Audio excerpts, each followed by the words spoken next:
Alright, well hello and welcome everybody. Thanks for joining me once again for some more Team Wars action. We're actually jumping right into this match. No delay here. Sorry about the pause. Didn't realize I was actually over here and not on my own channel. So anyway, we're going to get right down to business here. Let me swap audio. There we go. Alright, hopefully this is not too loud or obnoxious, but we'll find out. Anyway, yeah, so this is Week 7, Season 11. Getting down to the nitty gritty here. We're slowly running out of time. Week 7, hello? There we go. Week 7. And yeah, team's slowly running out of time to make a play at finals if they want. So there are some pretty high stakes here, and I'll talk about that once we get some time here. Oh, hello? There we go. This is what happens when you work and then you come do this right after work. Things get finished on the fly. Anyway, thank you all for joining me. We should be in for a good match, though. And, yeah, we'll get there. Don't worry. Alright, so what do we got here? Up first for CGL on the red side is Survey, and on the blue side, Toxic Nightmare, Priest. And we're starting off with Water Xyz and I assume what's probably Harpies. So Water Xyz, I've seen a lot more Water Xyz lately than I ever thought I would, to be honest. It kind of surprises me. And we have a Bahamut Shark right off the start, so not bad. It was a Atlantean Attack Squad and Silent Angler. So full armored Black Ray Lancer and Bahamut Shark play, and 2 back row. Not a bad opening for Water Xyz, all things considered. Let me actually open the chat here. Hello? Hey, there we go. Yeah, now I've tweeted and done all the social media things you're supposed to do for this, and I tweeted on my own account.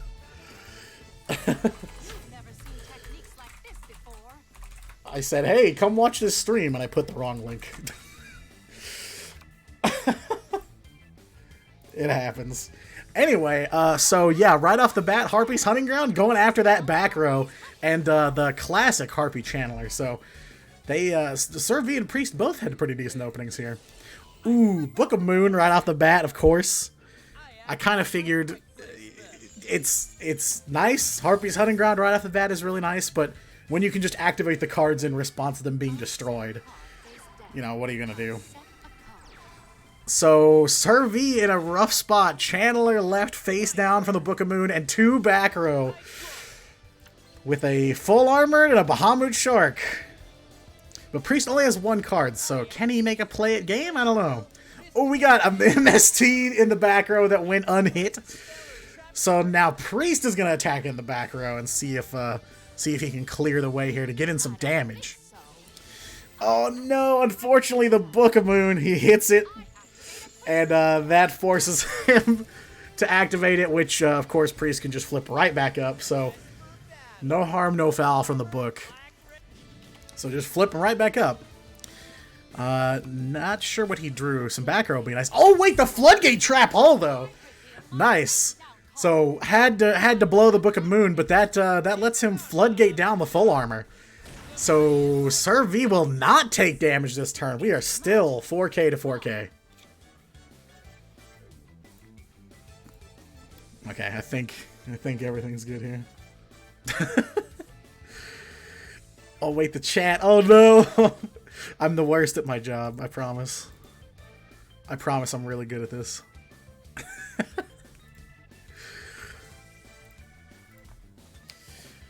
Alright, so back over to Survey. 2 cards in hand. It doesn't take much for Harpies to make plays, but they need some specific stuff. And you can see in the top left, you can actually see the team's current stats. CGL 3-3 and Toxic Nightmare is 4-2. So there are some stakes on this match. There's a potential that CGL could actually tie the best record in their division because Toxic Nightmare is in the lead in that division. So yeah, there's a really huge opportunity here for CGL to maybe move up the ranks a little bit. We're getting to that point now where there's a lot of tiebreakers, a lot of teams have even records, and every win really counts now. Alright, 2,600 to Survey, getting in for some damage finally, and Priest set a monster. Interesting. Not sure what it is. I don't know what he would set here. I mean, there's a couple things he could draw to get lethal or to just do more damage, so I don't know.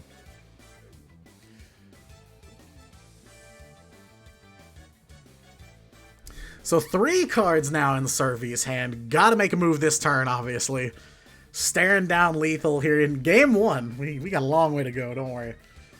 This is not the do or die moment, but, you know, obviously winning the first game is a nice way to start. So what can Survey do? The opening there with the Channeler getting flipped down really did hurt. A Cyber Harpy Lady. And the HHG will unfortunately blow itself up. Maybe if he's got something like an Elegant Egotist, he could do something, but it doesn't look like it. He may just have to swing into face down. And again, I have no idea what the face down on the left is on Priest's board. But he's going to pass on that. Oh, this is trouble. So at least 800 damage on the board for Priest, depending on this back row, of course. No idea what it could be. Why did he set? I don't know. Not sure. I wish I had an answer. Oh, the Swallow's Nest. All right. Swapping out with Swallow's Nest. So no matter what... yeah, Harpist. Okay, so he's going to avoid taking damage this turn, and that'll toss a Harpist into the graveyard. Probably Silent Angler.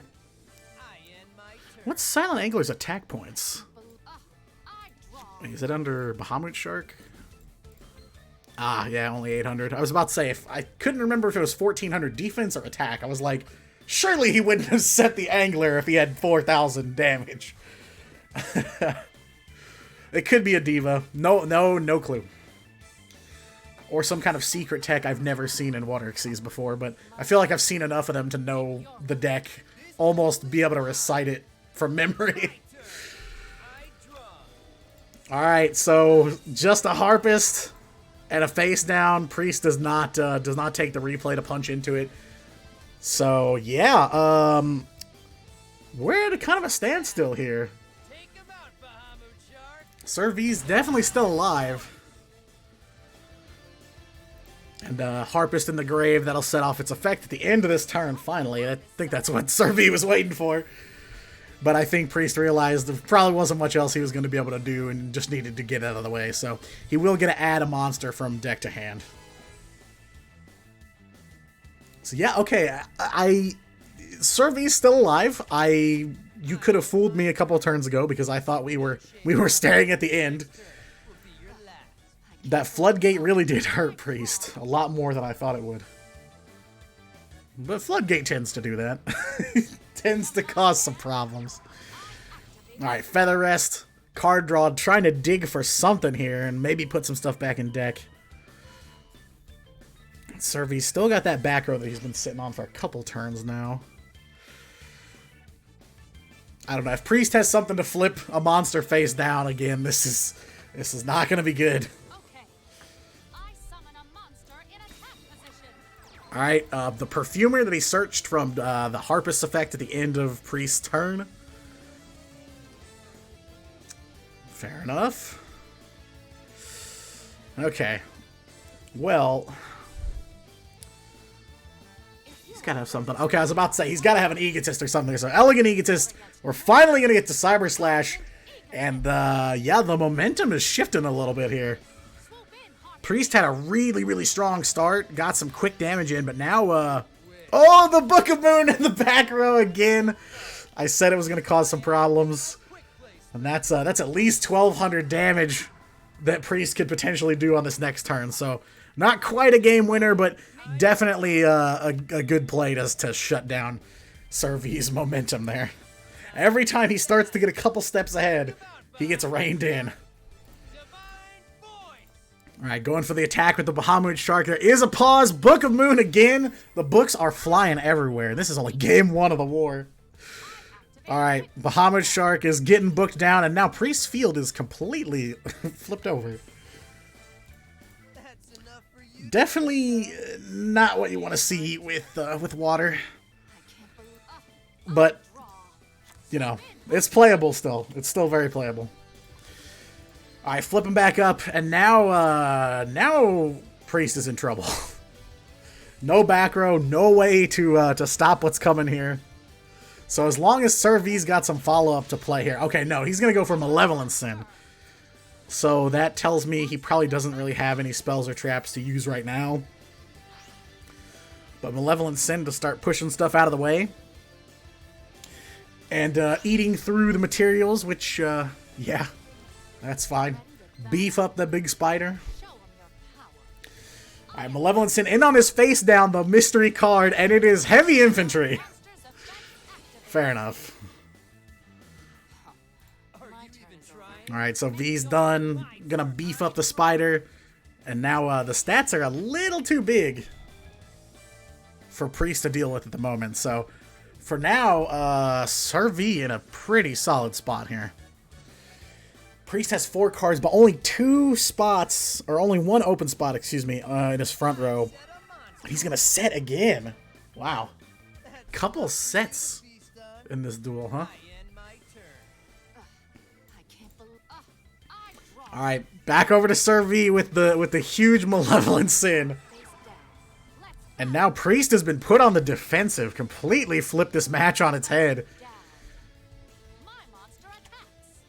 Going in, oh, on the Buzzsaw Shark. And he's slowly but surely able to beef this spider up. Not a lot Priest can do. He's got a Bahamut Shark face down here, and a full armor Black Ray Lancer that was hit with Floodgate Trap Hole forever ago. So he doesn't have a lot to work with here, resource-wise. Alright, Priest is just going to set one back, or 3 cards in hand. He needs more space on the board. That's really what he needs here. I believe he still has a Territory of the Sharks left. So if he can get some space... Yeah, according, it looks like in the duel log he's only used it once. So if he can get some space open, he can make plays. But I feel like he's being held here until Sir V can, I don't know, one-shot him with the Malevolent. It's already up to 3k. Oh, but he's gonna pass. Okay. Pass on the 2 back row, Oracle, and a Malevolent Sin. I assume he probably also realizes that there isn't much Priest can do here. But he can go after his back row. Water sees 3 MSTs, 1 Cyclone. He's gonna book a Moon? His own monster? So he's gonna book down the Oracle. Sure, that works. How many MSTs has Priest used? He's used 2 MSTs so far. I don't know about Cyclone. Haven't seen it.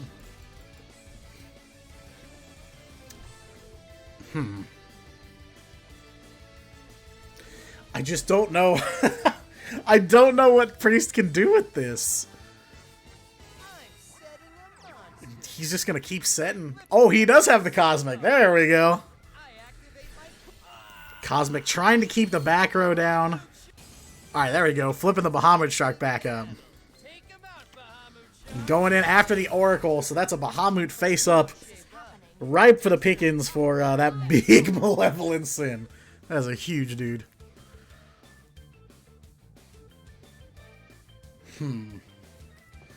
He's practically begging, like, please give me some space in this front row so I can play something.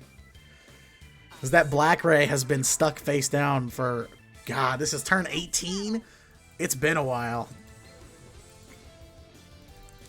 So game number 1 of the war, and we're already almost up to 20 turns.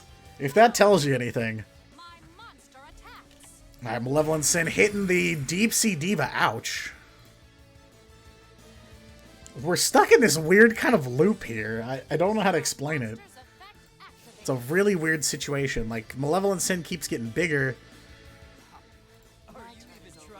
But there's not really much Priest can do with just a Bahamut Shark with no materials and only 1 monster zone.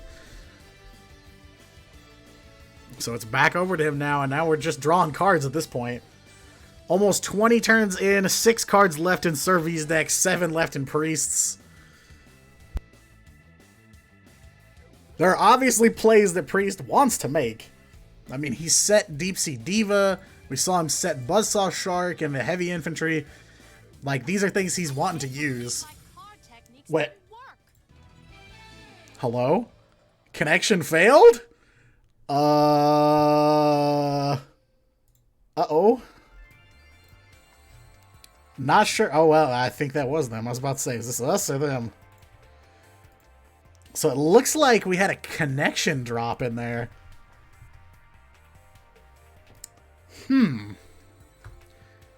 Well, huh. Alright. I'm waiting to see a Konami mode. Is this microwave mode? Hello? I'm waiting to see where this ends up, because even I don't know how they're gonna rule on this one. Well, while we're waiting, I can show you this. I did actually manage to grab the stats before I went live. I mentioned that there are some stakes involved in this match. This is the Clock Tower Prison Division. Team Wars is split into divisions, like any other kind of sporting event or esport. And both of these teams are in this division.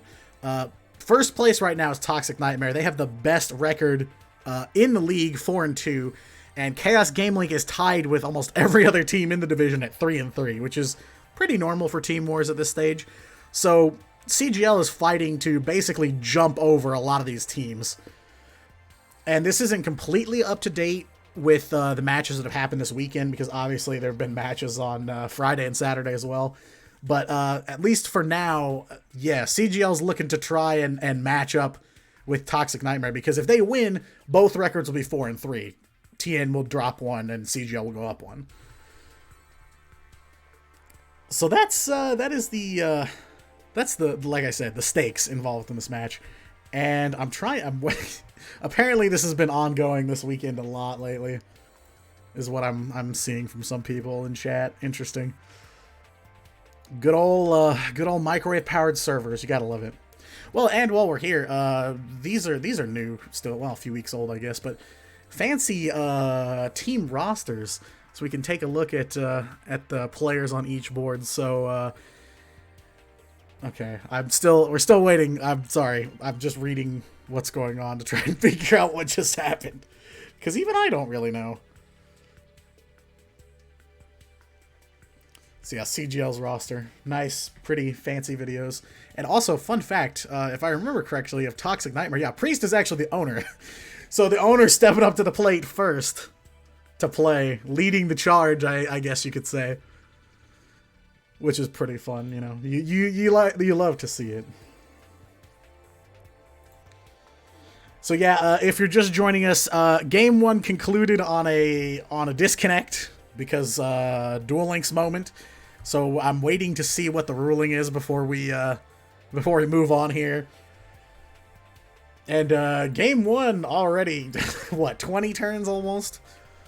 It was a really weird position to be in. We had this back and forth of, like, Priest is playing Water Exceeds, doesn't have enough spaces open on his board to play anything, not strong enough to secure the win yet, against Sir V, who's playing Harpy, and, like, also not able to get over Priest's board enough. Not enough stats, not enough monsters to swing in with. Kind of weird. Really weird situation. Alright, so yeah, because of that disconnect, it's hard for me to tell, you know, how they're going to rule on this. Because I am not a judge. I'm not the all-powerful, the referee, as they say.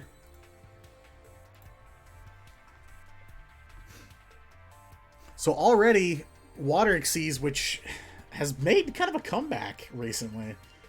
You know, people played it a lot, and it's not like it ever went away 100%, but it's been getting played a lot more lately, especially considering it's not on the tier list.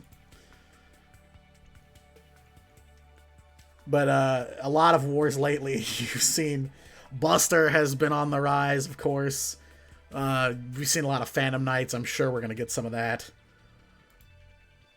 I unfortunately don't have access to the decks before they play, so it's fun in some ways because I get surprised just as much as all of you. But in the same token, it's like I want to talk about what is coming down the pipeline. But Yeah, we're still trying to figure out how this works out.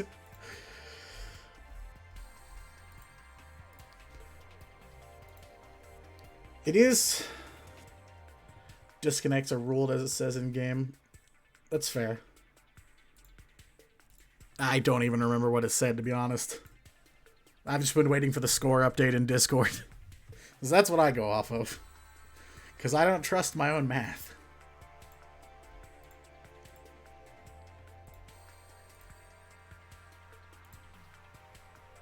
Yeah, this kind of stuff has been an ongoing issue with Duel Links for so long now that it's kind of crazy. I've definitely seen people get DC'd in Master Duel matches too, but the comparison between them, how often it happens from game to game, it's such a stark contrast, and I don't know why. I don't know what it is about Duel Links that has such a fragile connection, it feels like. And I don't know if because I don't get disconnected in too many games on Duel Links. I don't know if it's got something to do with I'm mainly on my PC, and like if mobile is more fragile. I really don't know. It's been such an issue. Okay, actually they're going. I don't know what the score is right now, but I just noticed they're going. So. Yeah, it looks like Sir V did switch decks, so I believe they're ruling it in favor of TN. My bad, sorry. I was checking Discord instead of just watching the game. It's okay, we'll be able to see everything, no worries. Alright, so Sir V going out to Yuto, and we are going to get some Phantom Knights. Like I was saying, a lot of people playing them right now, super duper strong, really consistent. Once again, these decks with like very specific archetype skills are king in the game right now. Alright, so Ragged Gloves, Kagemucha Knight from the hand. We're ready for rank 3. For the Leviair, which, yeah, that seems to be the opening on turn 1. Good to see Leviair getting some play. An Ancient Cloak off of Leviair's effect. And 2 back row. So Ancient Cloak, Leviair, 2 back row for Sir V's first turn. So I'm going to update, I'll update the score like this. So it should look something like this, if we're going on what they're playing. But Priest is going to set 3 back row, blows up an enemy controller on Sir V's board. No water! Not a single monster in sight. Ragged Gloves effect going for rank 3 once again. Break Sword, of course. The key monster to a lot of this. And a Book of Moon right away. Flip that Break Sword down. We do not want to see that. Alright, Ragged Gloves to mill out the Silent Boots. Then Silent Boots to grab the Fog Blade. The one and only. So no game winner this time, but Sir V will draw first blood in this duel. 1800. Priest needs to top deck like a diva. Buzzsaw Shark, okay. Not bad. Oh, the Fog Blade though. In response, Cosmic Cyclone. We got a chain. Fog Blade to try and stop Buzzsaw Shark's effect. Cosmic Cyclone to allow it to go off. We got level 4s. Double Silent Angler. 3 monsters on the board. And I believe we're live now. I did see a pause there, so I think we're caught up. Going for the Abyss Dweller first. Shut down Graveyard effects. Abyss Dweller does hurt Phantom Knights quite a bit. It does make it rough on them, unfortunately. Alright, so Abyss Dweller's effect. Graveyard effects cannot be activated. And 2100 and 2200 thanks to Abyss Dweller's 500 attack buff to all water monsters. Alright, swinging on the Leviair first. There is a pause here, so Sir V's got something in the back row. No Diva, but Priest definitely did make some plays here. Ah, he's got the Sword. Phantom Knight's Sword. So you can equip it to a monster and it gains 800. And then if it gets destroyed by effect or battle, you can blow up the sword instead. But that will be enough of an attack boost. Oh no, the book! I was about to say, unless Priest has a book or something. So once again, Survey trying to get those Phantom Knight trap cards activated. Unfortunately, the Leviair will not get the boost, and he will be able to get over it and clear Survey's board. Oh no, the Book of Moon from Survey too! Man, game 2, and we're seeing a ton of books already. Again, Book of Moon after Book of Moon. Alright, so Priest still with the Abyss Dweller, 1 material left. Gonna go ahead and just use that now. Not gonna let Survey pop these graveyard effects off. So once again, flip that boy back up.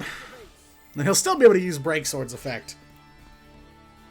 So you can blow up one of your cards and one of your opponent's cards. So get rid of the sword that's just stuck in back row now. And then he can pop one of Priest cards. Survey's name might be a play on the word survey. I don't know. Maybe.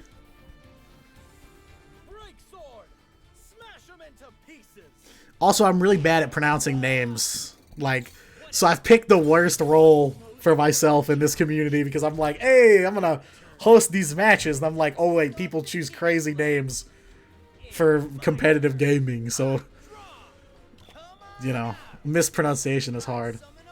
Alright, we got a summon. It's the Diva! Check this man's APK. He got that top deck Diva. Left him with no board. And a book again from Survey. The timing is just too perfect. And that is game. We're trading back and forth, and we got a war. 1 point on either side. Priest forced to in-turn, and that's 1,800 damage. More than enough for Survey to take out the Water Xyz. No prediction. That is a mod question. I don't have moderator controls on here. Alright, that Diva is down and out, and we are trading back and forth, 1-1. And I kind of expected this.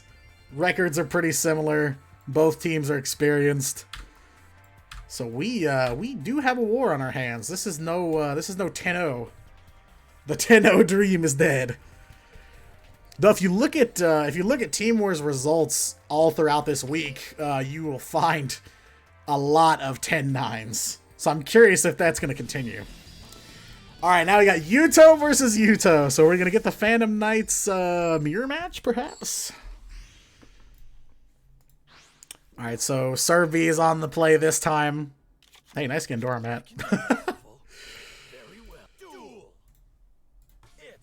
Alright, Survey's up first. We'll have to wait and see, but likely we're going to get Phantom Knights versus Phantom Knights.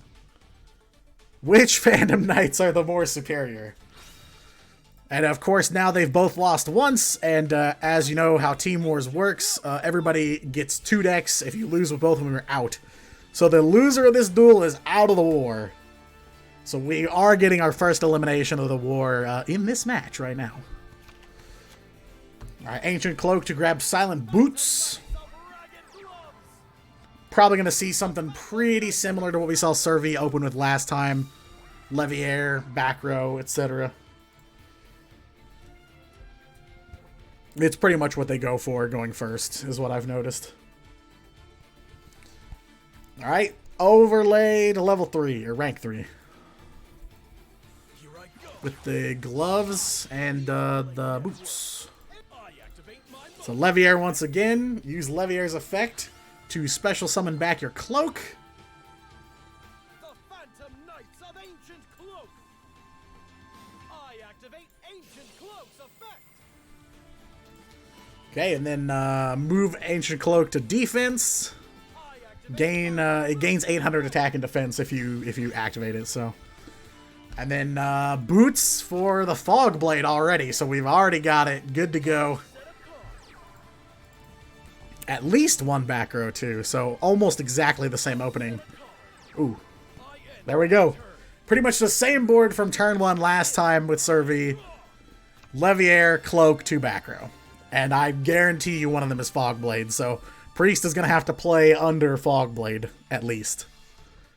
Maybe got some back row removal? That would definitely help right about now. dumping an MST and blowing up that Fog Blade would be a great way to start. Hey, there's an MST! Alright. I guess I have ESP or something. Going for the middle card. And he hits the Fog Blade on the MST. Wow. Nice opening. Now we're playing without Fog Blade. So we've seen Survey activate some other stuff. We've seen Book of Moon. We've seen Phantom Knight's Sword. Oh, repeats. That's weird. I don't know why they're not there. Hello, repeats? They definitely have repeats.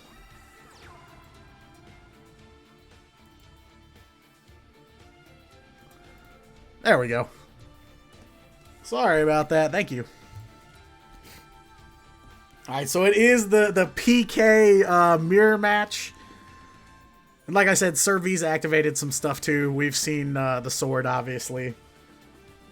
And a book would be very helpful. We're going for rank 3. Maybe a break sword straight away. No, he's going for the Leviair. Okay, yeah, because he's got Cloak and at least 2 more cards in hand, so he's got more plays to make here.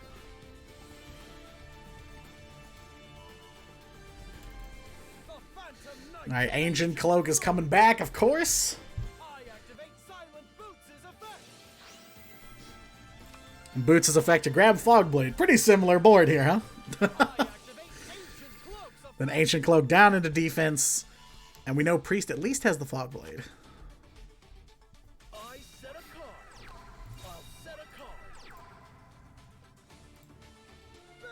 Alright, set 2 and pass, and we're going to swing Leviair into Leviair, maybe. If we can get through here. Alright, yeah, that is a dead Leviair on Survey's board. Left with just an Ancient Cloak. And the Mystery back row. So now, we pretty much can guarantee Priest has dropped the Fog Blade. So now Survey is going to have to play under Fog Blade. But again, back row destruction. I don't think we saw any in the last game with Survey, his first game on Phantom Knights, so not exactly sure what his deck is made up of outside of Phantom Knights, obviously. He's got the Cosmic Cyclone set. Alright. Paying 1,000, risking it all to get rid of the Fog Blade. He's going after the right. And he hits it! Both Fog Blades are down. The only difference is the MST puts Fog Blade in the grave, and it has a graveyard effect. Yeah, because you can banish one, then special summon a Phantom Knight from your grave. So the only difference is Priest is completely offline. No graveyard effect. And now Survey's going for the Break Sword. Now that he knows he doesn't have to worry about a Fog Blade. But he does have to worry about a Book of Moon. So many books. I didn't realize I was walking into a library when I started casting this match. So flipping down the Break Sword, and yeah, that's probably going to be most of what Survey can do here. Though he does have that Fog Blade. And he's got a Gloves in the Grave.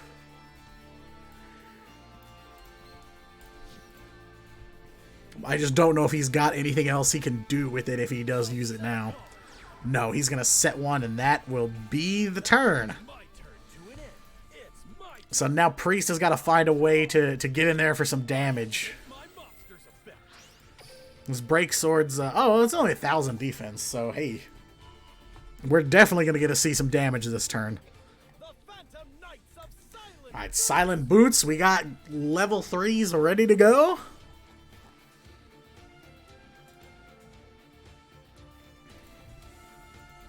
So, of course, it'll be Break Sword. Break Sword. And the book again. Actual Library of Congress. Hello? So many this time. I mean, obviously, everyone's playing it. It's a staple. I get it. But it's just funny to see it just traded back and forth so many times between these two specifically. So that has a face-down Break Sword, but Sir V is going to lose his here. That Leviair easily can punch over it. No problem. Oh, whoa, whoa, whoa, whoa, whoa. He's going to summon Trishula. Wow. Fusion summon Trishula? Get rid of all those dudes? Sure. I think this is the first time I've seen Trish in a Phantom Knights deck. What? Maybe I'm just out of the loop, but nice. I didn't expect that.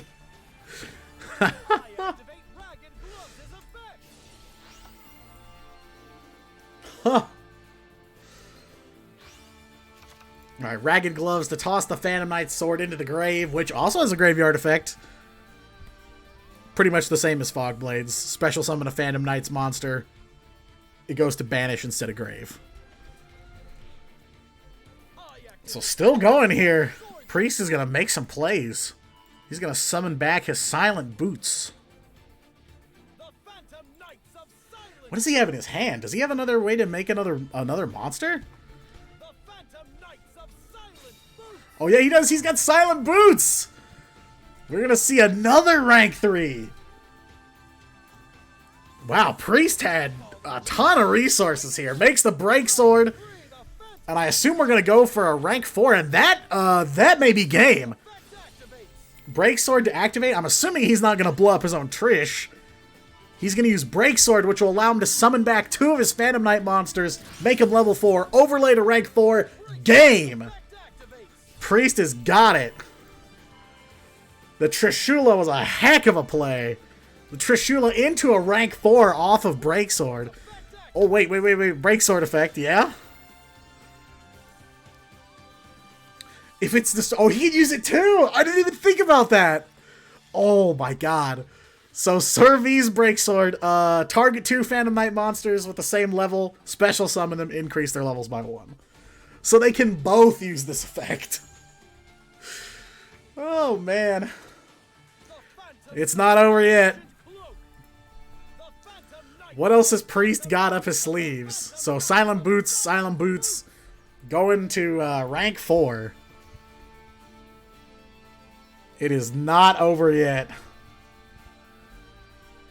I don't know what else Priest has. He's got 1 card left in hand.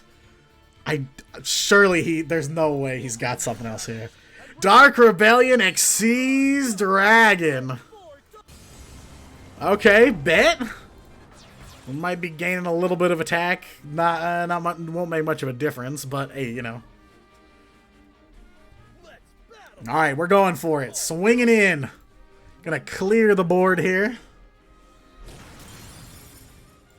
Sir V only has a top deck, but you gotta remember, he does have the Fog Blade still in his grave. And Priest is gonna pass, leaving him with a level 4 Ancient Cloak on the board, huh? Okay. So 1 card for Sir V is all he's got to work with. It may take a miracle to make something out of this.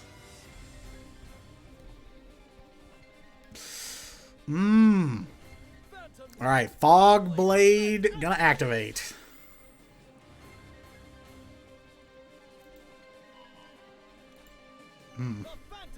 Maybe he top decked a monster. That would be the best situation. There it is! The Silent Boots from the top deck. We got an overlay.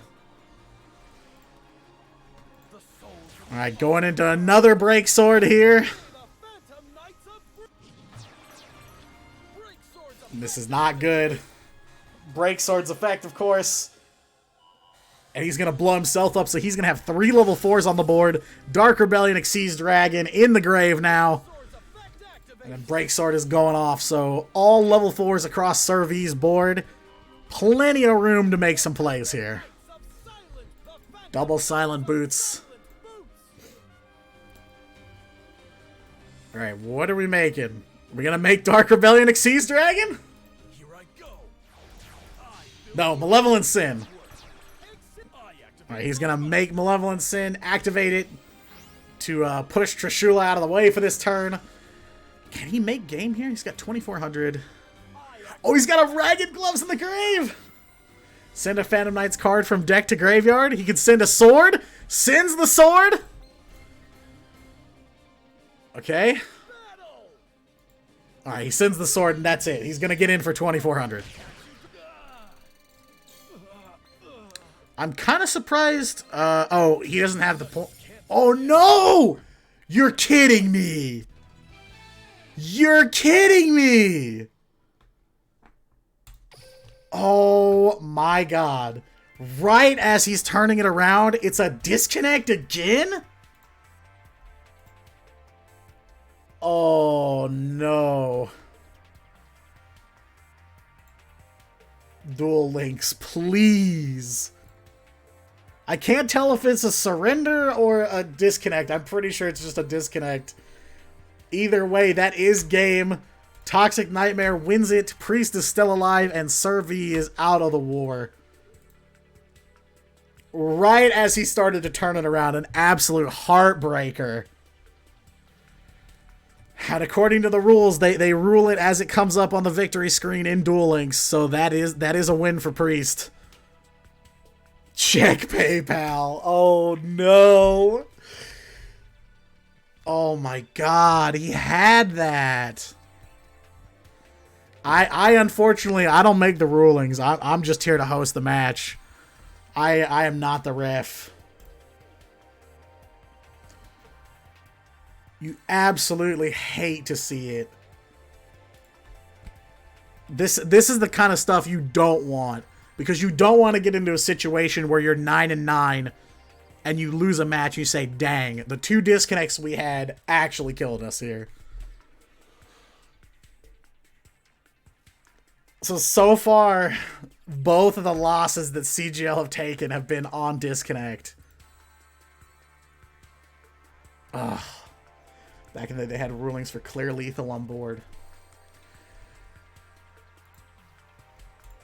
Whew. Man. That has to hurt. Especially when the game is getting intense and it's getting exciting, and then it just... somebody activates the microwave and it's just over. The TI-87 calculator needs new batteries.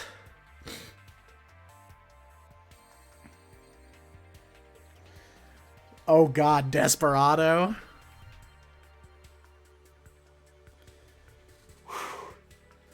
I don't even think that's a timeout. That's just a straight up disconnect. Because when you run out of time, it tells you that you ran out of time. But that said that was connection failed. So, yeah, unfortunately. Honestly, I'd rather take a timer loss than a connection loss. At least on a timer loss, I know I could have done something differently. I could have played faster. Anything. There's something, you know, at least I'm like, okay, I could have done better in some way, shape, or form. But there's just nothing you can do. And I have seen a couple messages in Discord about disconnects. So apparently this has been an ongoing problem. You can do better on a connection loss. Get fiber. Sure, that's fair. I guess I should have said strictly in terms of gameplay.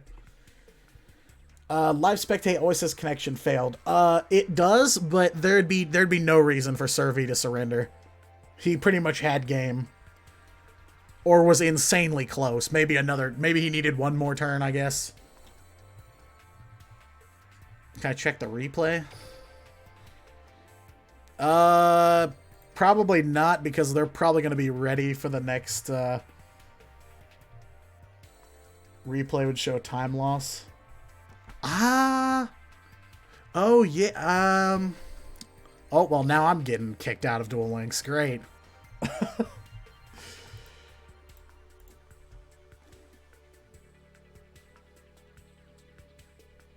VDC, yeah, I don't know if it... Because, yeah, I do recall there being something with, even if it's a time loss or whatever, like, it still just says connection failed. Fast forward. Alright, I will attempt it. I'll give it a shot. Konami's shutting Duel Links down as we speak. Master Duel surpassed the money threshold. Alright, well, while we're waiting on the next game to start, I'll take a look at this replay. So we will fast forward. I'm not going to stop and comment on this. So let's just see what happened here. And unfortunately, we can't see the timer, which is weird. That's an option. You can see it in Master Duel, and we can't see priority. Again, Konami, please. Duel Links priority marker.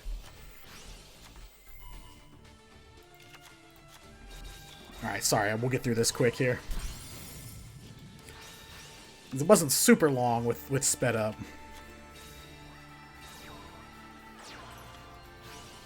It just feels like I don't get fed enough information to talk about some things in Duel Links. I can't see who has priority, so I can't tell if somebody's thinking about activating a back row when they attack, or, you know, I don't know what's happening sometimes. And this is one of those situations. I don't know if it's a time loss or not, because Duel Links just says, connection failed. Hopefully the replay will tell that story. I feel like he didn't take that long, but I've been playing so much Master Duel lately, like prank kids and stuff, that turns in Duel Links seem just instantaneous to me.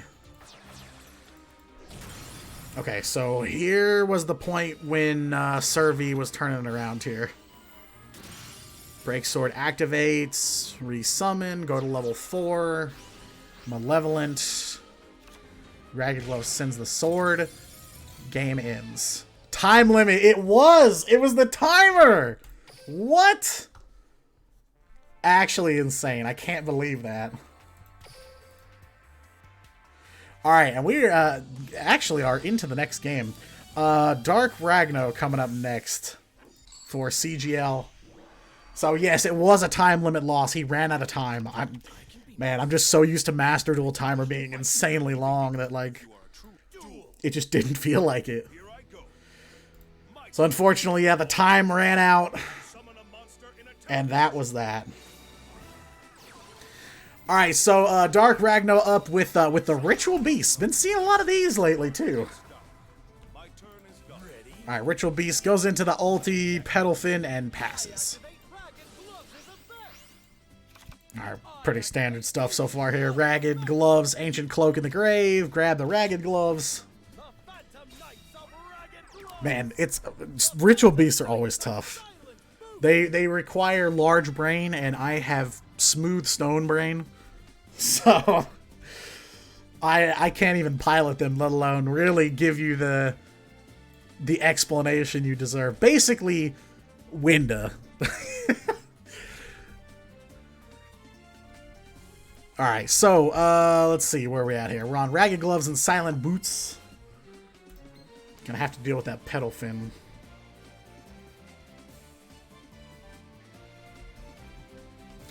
Which is kind of a problem. It can't be destroyed by card effects, so he can't break Sword the Pedal Fin.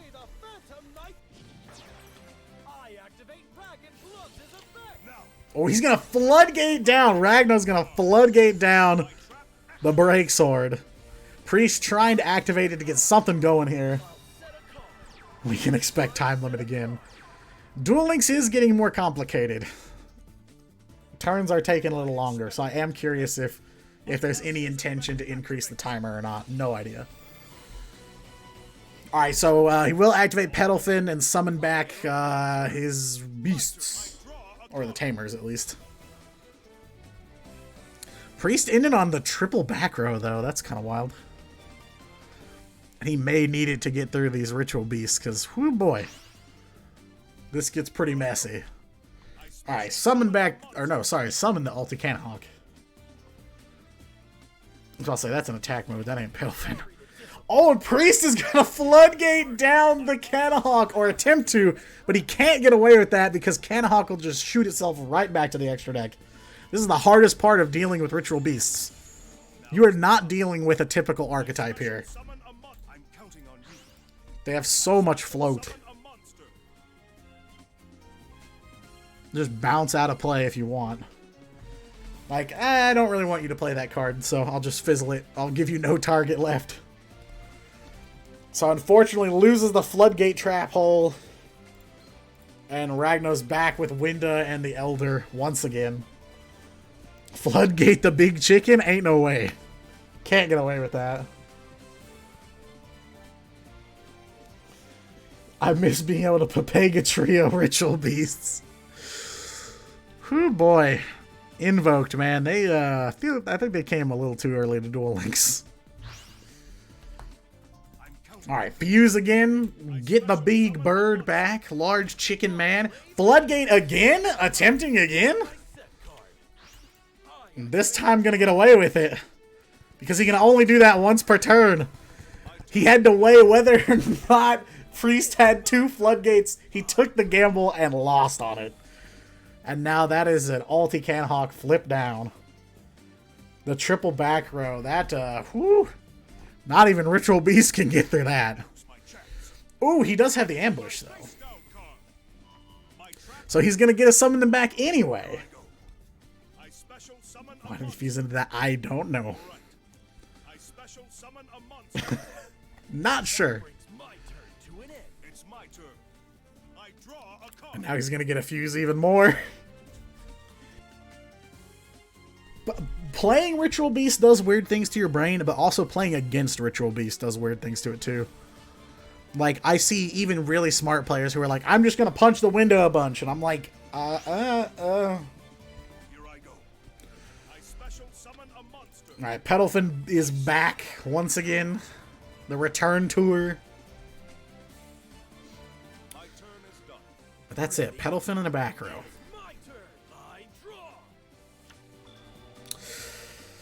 Well,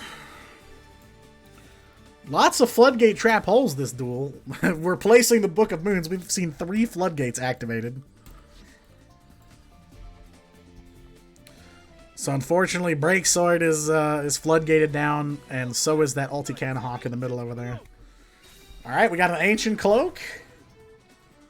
And Ragnar's got a back row again. Okay, special summon the Silent Boots. So maybe gonna get to go to rank 3 this time? If Ragnar floodgates, I have no idea what Priest is gonna do. He's gotten himself out of some jams already, but ugh. Alright, rank 3, let's go. Leviair this time.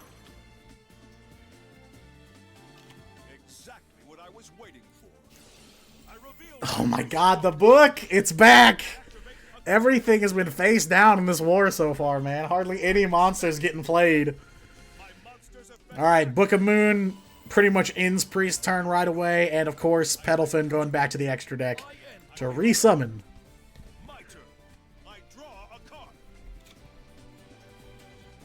No Papega Trio allowed. I mean, if he does play it, I'll be pretty impressed. I don't know how he would do it, but if he somehow did it, I would be shocked. Alright, we got the LT to Pelio this time. We're going on the offensive, maybe? Let's go. Book of Moon on the Apelio. So the Apelio is just going to break back down. They float too much. They definitely do. So here's the question. Does Priest go for the timeout win again? I mean, there's not much he can do about it. He's got no control over that. It's not like he can just wait it out. Ragnar's got more cards in deck. Just by 1. Alright, attempting this again, and no back row to stop him this time. Leviair.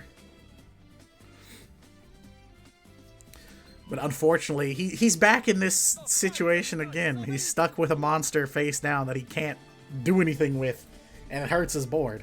We saw it with the Water Xyz. His Black Ray Lancer got flipped down. Oh, we're doing it again. I was about to say, I know a way he can get rid of it. The Trish. Okay, Ancient Cloak. Why Leviair and not another Break Sword? I do not know. Gloves? To send the sword? And then activate the sword? I will needle sealing your Papega Trio into ambush and win. Bruh. Alright, so Boots is coming back. The Phantom Knights of Silent Boots. Alright, let's go. We got Boots. We got rank 3. Potentially gonna go into Breaksword this time. We're doing it. We're doing it. And maybe gonna get a rank 4 here too. Yeah. Breaksword. He's gonna blow up the Elder. Sure. Works for me. Then Breaksword lets him summon them back and go for rank 4. Now that's one way to get out of that jam there.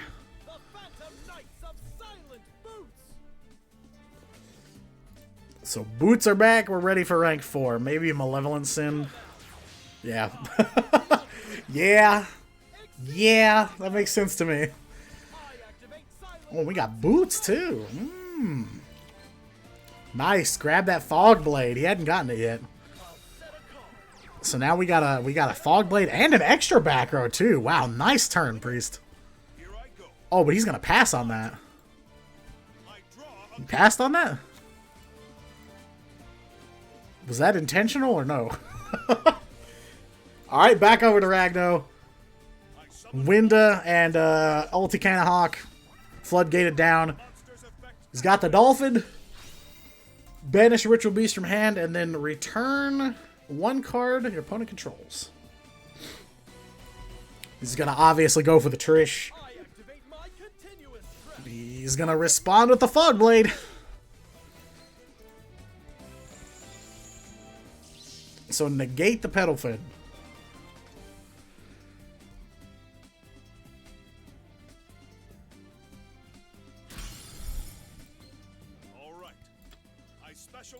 Right, Canahawk. I was about to say, the Petalfin's under Fog Blade, but he can just immediately... Oh, he's going to book down the Canahawk? And then he's going to yeet the Canahawk back in the deck to remake everything? Yep. So resummon Canahawk back in the extra deck. I'm counting on you. All right. I special summon a monster. My monster's effect activates. And that's a Petalfin that he can use now. So Trish is gone. No Fog Blade to protect him this time. All right. I special summon a monster. Time to And now he's got Ulti Apelio, so that is a dead Malevolent Sin. I attack with a monster. And that's going to be Priest on just one card in hand, his top deck. He does have a Fog Blade engraved, so he does have a special summon there. But he is on a top deck here, unfortunately. So not looking good. He's staring down the Apelio with not a lot of resources. Priest made second Breaksword. I don't know. He's still got a Breaksword left. Exactly what I was waiting for. My monster's Oh no, and that's it. Priest is going to pass. So during the end phase, Ragnar's going to bring back his monsters from the banish. I'm counting on you. I end my turn. And pass turn. I draw a card. So now nothing on Priest's board. No monsters, no spells or traps, I special no tricks here. We're just going to make Ulti Apelio. And so Ragnar won't be able to do anything else, so that's just going to be 2,600, but more than enough to put Priest against the wall here. He's going to have to find some kind of play this turn. Next disconnect incoming. Time limit loss. I'll set a card. I expected you to do that. Alright, Ulti Apelio going to go back. Activates. So Priest setting one and passing, and that's it. That's all we got here. I special summon a monster. It's unfortunate. I'm surprised he hasn't drawn a monster. Special summon a monster. I end my turn. Okay. Here I go. Alright, Ragnar's up again. Monster's And he's definitely got lethal. Petalfin to return that, and there's nothing left for Priest to do. That is game. Returns the only card that may have been able to save him back to hand. Make ulti Apelio. Swing in negative 1,400 life points. Oh, and he's going to follow it up with a window, too, just for fun. Alright, lethal battle phase. And there's just nothing Priest can do. Oh, wait, he does have the Fog Blade. He's got the Fog Blade. It's not BM, it's securing lethal. He knew that the Fog Blade was there. Ragnar didn't forget. Lethal damage. GG. Priest is out of the war, and we are tied once again. I wasn't strong enough. That wasn't... Yeah, it really wasn't BM. It was because Fog Blade was going to go off. So he needed something to get over and deal that last bit of damage. Otherwise, Priest would have had another turn. And who knows what would have happened then. So far, nobody's broken out yet. We're at 2-2 here. Dead even. Phantom Knight's picking up 2 wins. Or, well, yeah.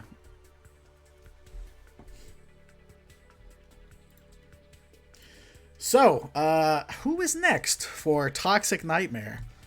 Still have 4 players left standing. Here's their full roster, by the way, just for fun, because I like showing off the fancy videos that people made. Learning. Well, that's the important part. You learn something new every time. I've seen enough Phantom Knights to pretty much be like, yeah, Fog Blade is somewhere around. They can very consistently grab it, pretty much. Unless they just draw absolute no gas whatsoever, you're pretty much going to see it right away. Well, yeah, so kind of went into this expecting a close match, and they're in a dead heat so far. 2-2, and the team owner is out. And now they got to think of what the heck to send into Ritual Beasts. It always seems like there's one. It always feels like there's a Ritual Beast on some team almost every match. It just kind of comes out of nowhere. I'm so used to seeing it by now. Alright, so it looks like Skilla is going to come next for TN. Let me swap this around. There we go. And they're ready to go. So let's get back to it. Game number 5. CGL and TN tied 2-2 here. And looks like we're going to see some Harpies once again. Maybe. We'll find out, but Ragnar's up first. Ooh, hey, nice playmat.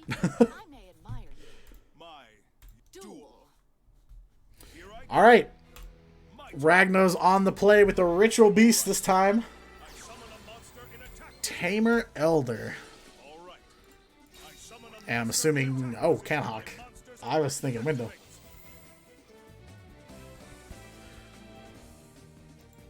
Alright. Elder and Canahawk are up. Apelio in the Banish. So, yeah, we're ready for some ulti Apelio already. You know how it goes. It's fine. Set it up immediately. Alright, Canahawk effect. Put the Apelio and the Canahawk back on the board. Pretty good start. Pretty good.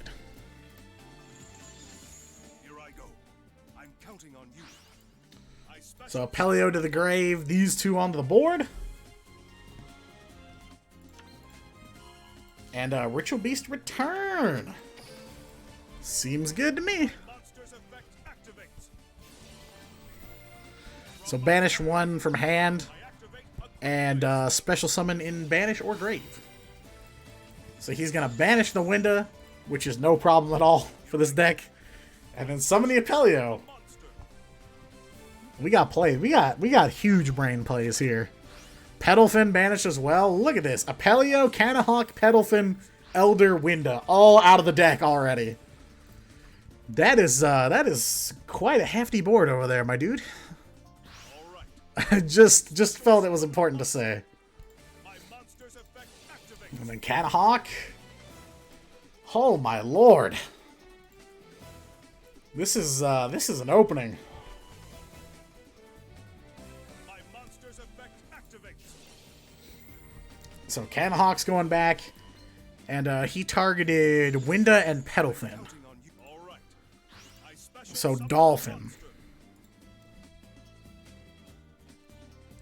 Yeah, that's a lot of plays. I set this card face down. He's got some back row too. My lord. Here I go. I special. My turn Here is I go. done. Talk about checking somebody's APK. What the heck?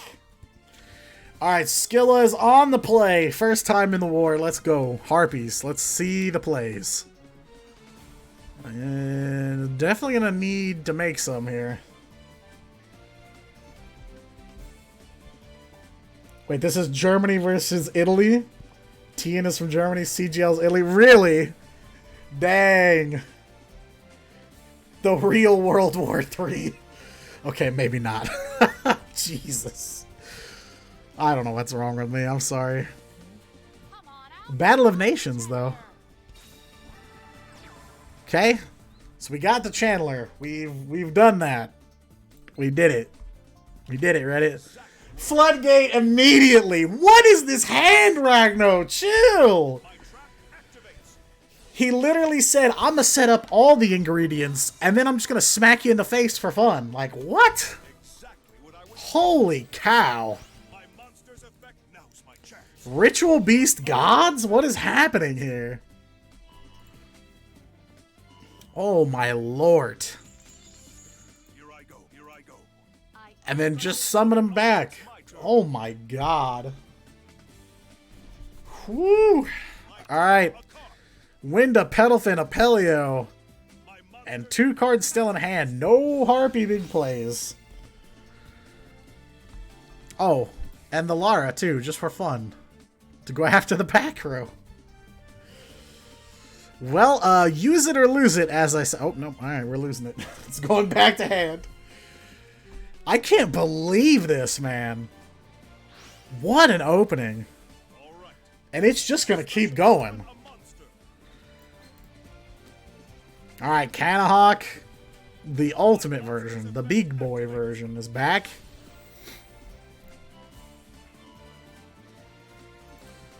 My monster 2 in the grave. activates.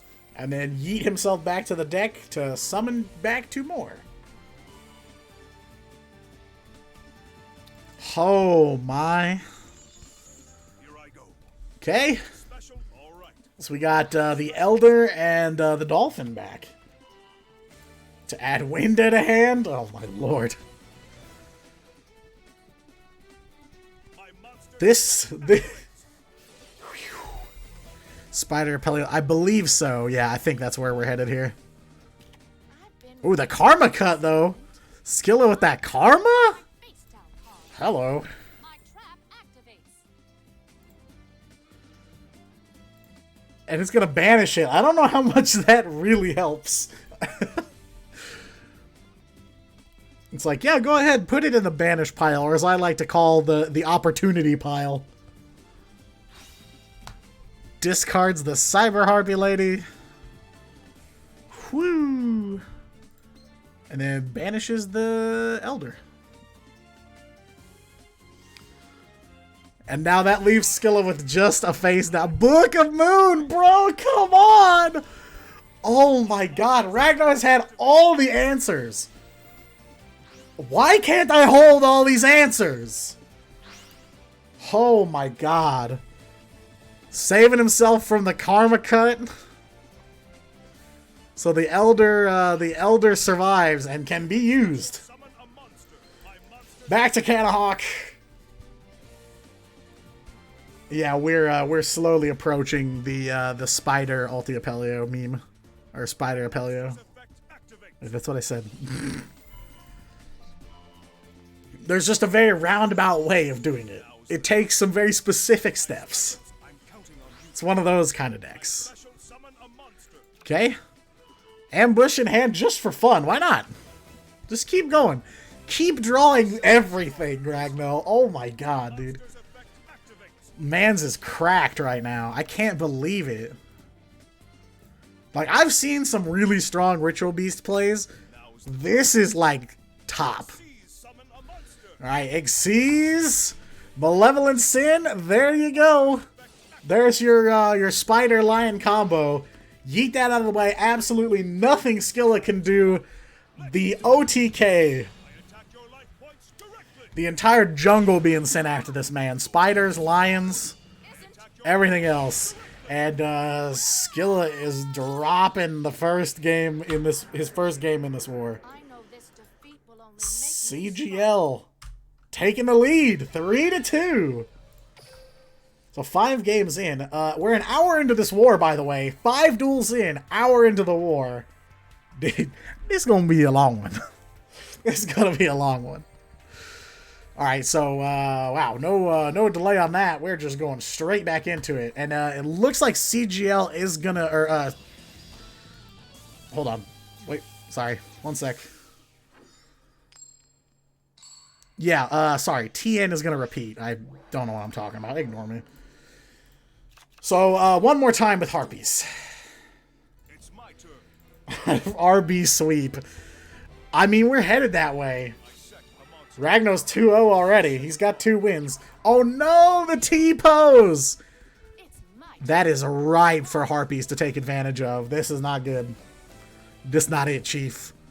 Need to see a channeler, like, right now. Would be perfect. So this is a repeat, 1 of 2 that Toxic Nightmare has access to throughout this war. If a deck you bring up loses without picking up a win, you're able to repeat it and play it one more time. Alright, Harpy's Hunting Ground. Let's go. It's up. Going after that back row straight away. Good. There's a real good chance it's a Floodgate or something. Who knows? Harpist first. Book of Moon! Okay, I was wrong, but not too far off. So the Harpist is going face down. And that is a normal summon. And that's all Skilla can do. That Book of Moon stops him in his tracks. Ragno's got an opportunity to make some plays here. Summoning Canahawk. Oh, the Karma Cut immediately on the Canahawk. Cannot let him get advantage of it. Harpist going to the grave. But get rid of that Canahawk. Trying to stop Ragno from popping off here. If he can secure this, he can get the Ritual Beasts out of the way. Because Ragno's already won with him twice. He can't repeat this. Alright, he does have a window. Gonna swing into the other Harpist face down. So gonna be searching for some monsters. Grabs the Channeler. There we go. That's what you needed. Alright, so Channeler in hand and 2 other cards to go along with it. Skilla needs to make some plays here. Hunting Ground blows itself up here. It's fine. And then Channeler to search for the Perfumer, the classic, the pretty standard combo here.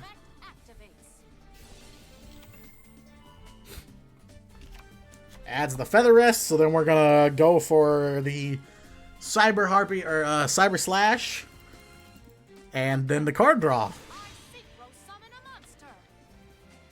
Wait, what? Why what? What did I miss?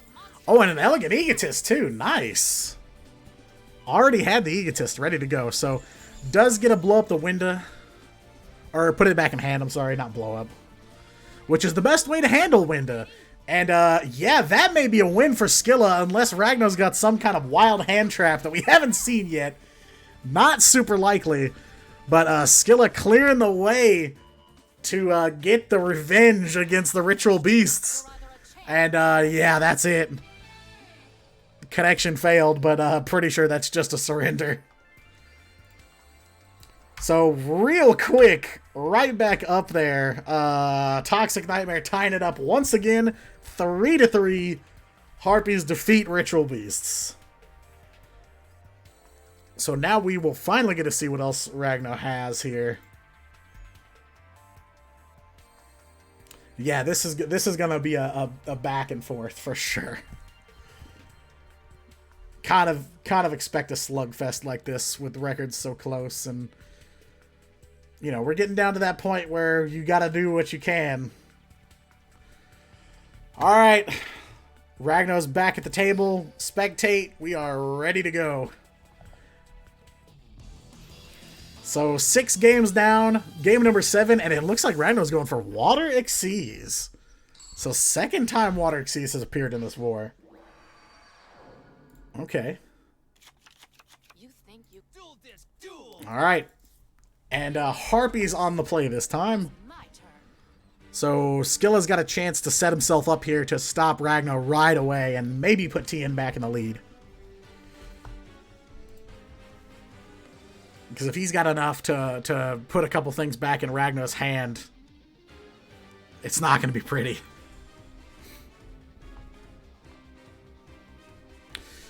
Alright, well, maybe didn't open Chandler.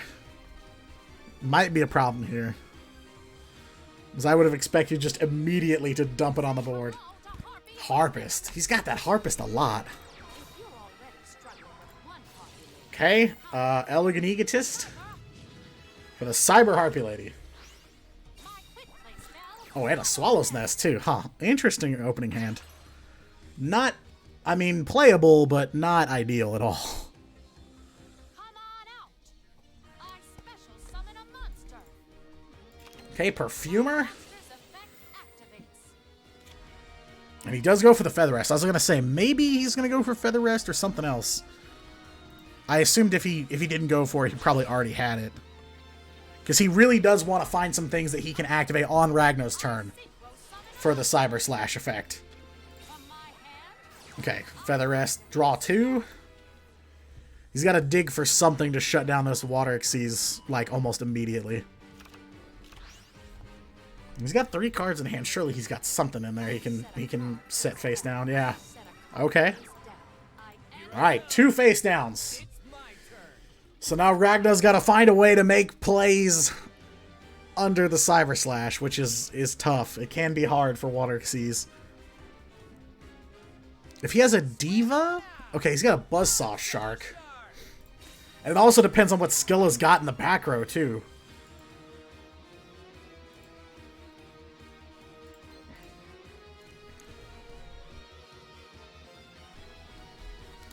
Okay, so Buzzsaw Shark, Book of Moon down immediately.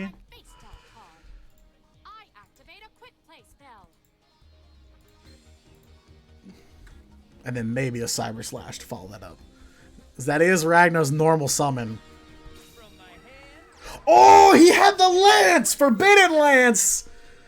Cannot be affected by spells and traps. Buzzsaw Shark is staying face up, but of course, Cyber Slash can just put it back in his hand. No way! He had the Chalice in hand too! Effects are negated. Shuts down Cyber Slash Harpy Lady. Book of Moon one more time! He's trying so hard. The Book of Moon to save the Cyber Slash, and the Buzzsaw will go back to hand.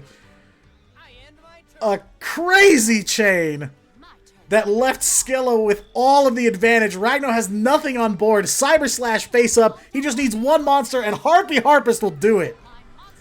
And he's got an Oracle in hand, too, just for fun. That is it. Ragnar is down and out. A quick 2 wins for Skilla, and Tien are back in the lead. Whoo! I almost didn't keep up with that chain. Even after a Forbidden Lance and a Chalice, Ragnar could not keep it on the board. Man, after all that, oh my god. What a play. At every single time Ragnar tried to say no, Skilla said, no you. Oh my god. Whew. Alright, so Toxic Nightmare is back in the lead. Chaos Game Link gonna need to send up their next player here. I don't know who they're gonna send next, but yeah, the pace of this war just blew up. 'Cause we had a few pretty slow duels in there, and now we've got these quick, like, explosive kills. So no major leads yet here. Still, it's been back and forth, either tied or just one game up. Is this the opportunity TN wants? Do they want to try to mount a win streak here? All right, so Giorfio's up next for CGL. And he's bringing Kaiba. What? No way. Are we getting a Blue Eyes? Ain't no way. Okay, no Blue Eyes skill. Alright, what does Giorfio play? I don't know what other skills DSOD Kaiba has. Huh. There's been a lot of surprises in this war so far. Alright, what do we got? We have a Fire King Avatar Arvada. And a pass. Elephant Negate Man and pass. Is it hazy? Yeah. Does Kaiba play it? Wow. It's been so long since I've heard this music in a war. Used to be like PTSD mode. Just beat down. Alright. Well, Arvada's not a bad card to open with.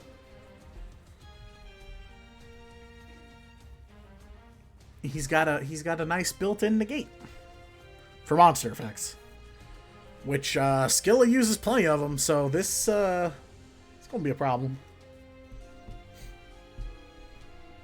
Yeah, he's pretty workable with regular fire. So yeah, I'm not surprised if this is indeed hazy. Not too shocked.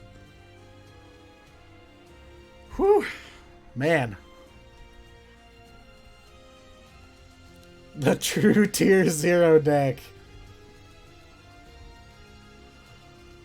I do enjoy seeing Fire Kings. Even if it's not a Fire King deck, I love Fire Kings, man. Alright, we are T-pose and passing. That Arvada is enough of a threat. Karma Cut? Okay, sure, go for it. My trap activates. Karma Cut, discarding the Harpist, of course. So Arvada is gone. And we do have Hazy Flames. Wow. I think this is the first time I've seen Hazy Flame in a Team Wars match. Alright. Whew. We're just swapping out immediately. Interesting picks, for sure. Alright, so he ends up with the double Sphinx.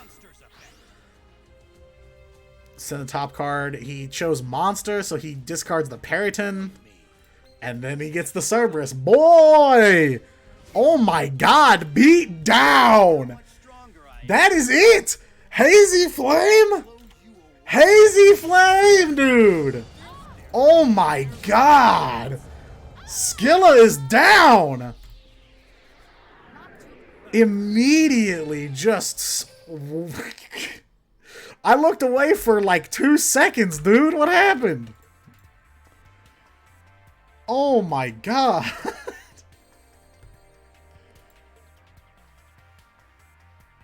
We're tied up again. We are 4-4. This is Duel Links right here. Quick, fast games, in your face OTKs. That is the Duel Links I know and love. So, 8 games into this war, and we are still tied. No breakaways. Both of these teams absolutely slugging away at each other. And considering their records are so close here, and CGL has an opportunity to basically jump through the the records of everybody else in their division. Because right now, as you can see, TN is the division leader. They have the highest record. Almost everybody else has a 3-3 record.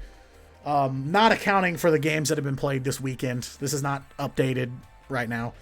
But this is an opportunity for CGL. So they don't want to lose the opportunity to jump that far ahead in the division here in Week 7 in the latter half of the season.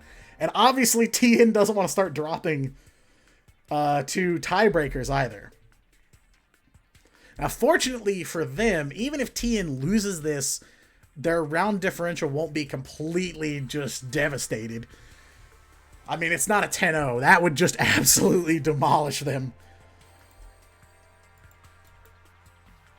So, yeah, big opportunity here for CGL, and a pretty big opening that TN is going to want to defend against. So let's go. Eric's is up next for TN. We are ready. Game 9. Let's see how fast this one goes. And hey, look, anime mode. Eric's is going out to Yami and Jorfio on the Hazy Flame beatdown. Let's see how many more they pick up.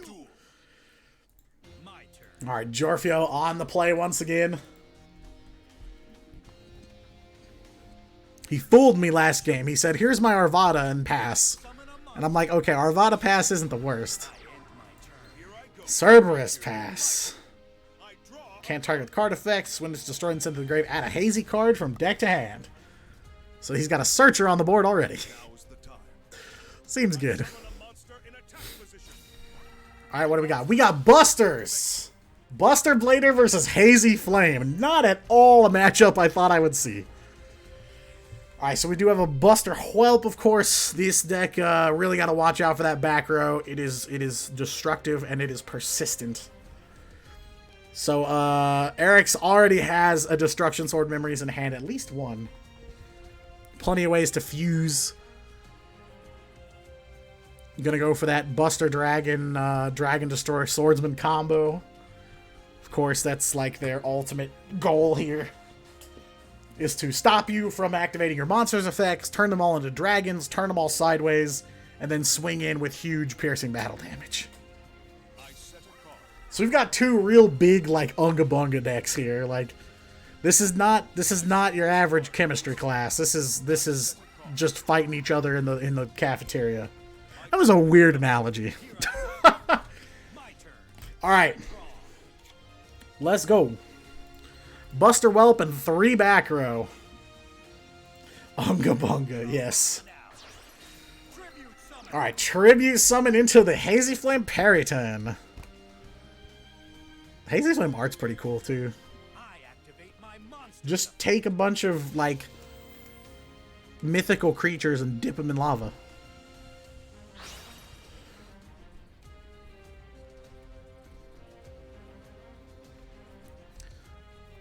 So Eric's is only on Whelp, but 3 back row Buster is whew, it's kind of nasty. All right, Sphinx and Cerberus on the board, but he's got a lot more back row to contend with. This isn't going to be as much of a walk in the park. Monster cards. Let's flip it. Monster card. What? What?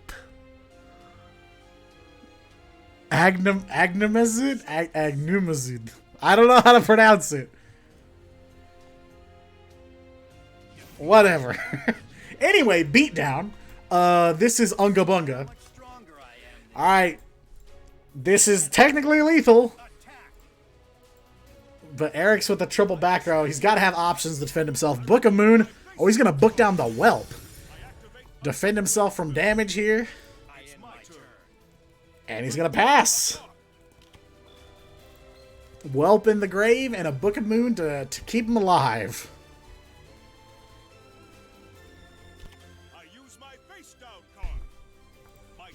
Alright, ready for the Destruction Sword Memories. Special summon a Buster Blader from the deck. And then you banish it to fuse.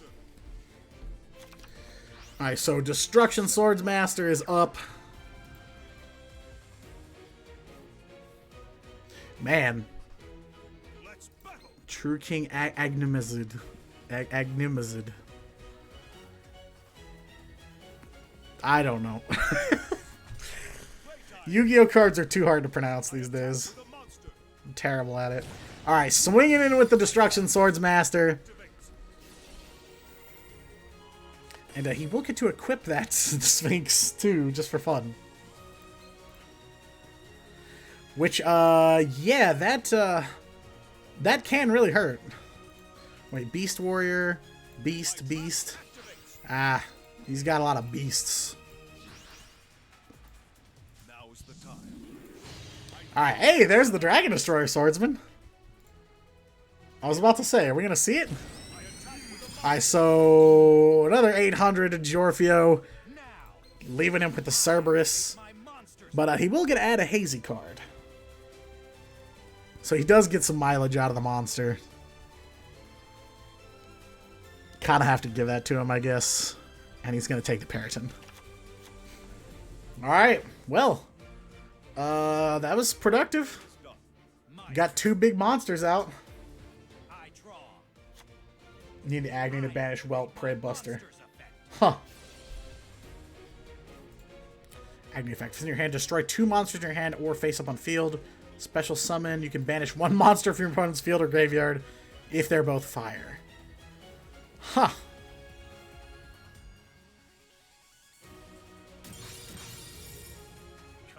Yeah, this is news to me. I ain't seen these boys before. So he's gonna banish the Dragon Destroyer Swordsman off of Agni. Oh, and he's got an Arvada in there now too. Hey. Oh yeah, because it is destroy, right? Yeah. Destroy 2 in hand or on the field. Nice. So he'll get Arvada and Cerberus effects out of that. Whew. That is Value City. Summon a big boy, banish one of your monsters, and activate effects. Can't really complain. Here it comes. Special summon. So he's got at least 2 Agnis. Alright, well, those are some big boys. And this is a Beast Warrior, and those are beasts. Oh, we're gonna overlay, too. Yeah, I was about to say into Basil Trees? Okay. I couldn't remember the dang chicken's name.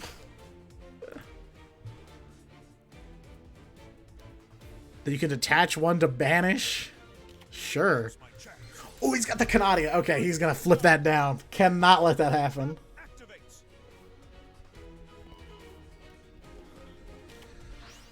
Can't let that Basil Trees go off. I understand.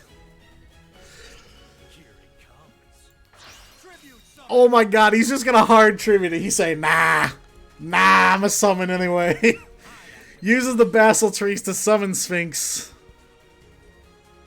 Monster cards. Special summon. A fire monster. Summon Cerberus. Is he gonna go for another Basil Trees? He could. This is amazing. I love it. I love seeing new things. 'Cause I've seen a lot of stuff. I've seen some weird things in Team Wars and in a lot of the other leagues that I've done matches for, but Hazy Flame? Heck yeah.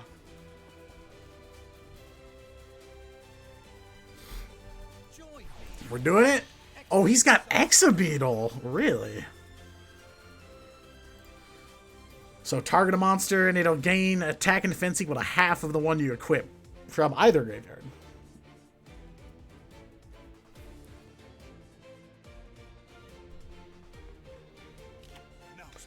Oh my god, Eric's had another Canadia. What? Wow, he was super ready for this.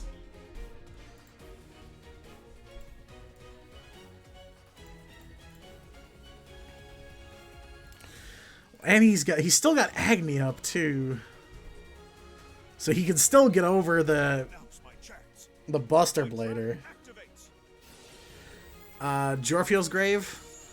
He's got a couple Peritons, Agni, Cerberus, Arvada, Basil Trees, Cerberus, and Sphinx.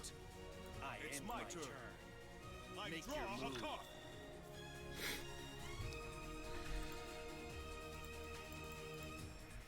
Got in there for some damage, 3,700. So now the question is, what does Eric's do as a follow-up? He's got no way to fuse. As far as we know, no special summons. All he can do is kill the Exabeetle. And now he's staring down that Agni and whatever else Jorfio's got. Yeah, no problem. No worries. What do we got? Oh! Tribute the Agni for Periton. Oh my god, he's doing it. So send one fire monster from hand to grave and tribute. Special summon 2 hazy flames from deck. Double Griffin. And he's ready for rank 6. Come on out. What the heck is this? Oh, he's going for the M7? Yeah? Surely. The third Canadia! Eric's with all 3 Paleozoic Canadias.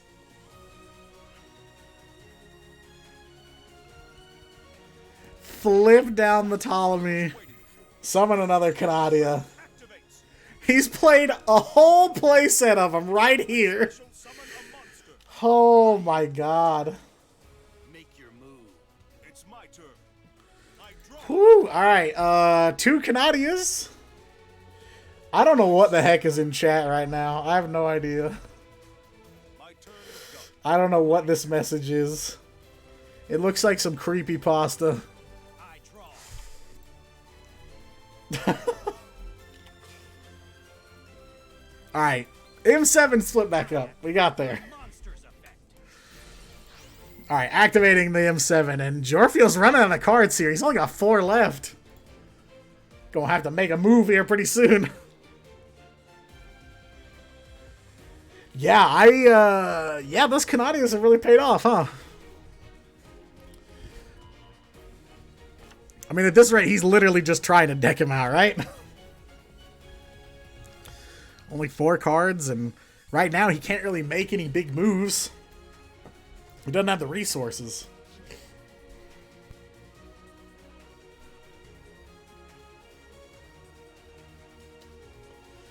Well...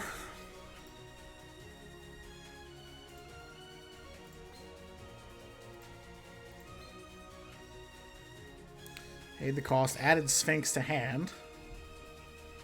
So he pulls back the Sphinx. This is kind of a tricky situation.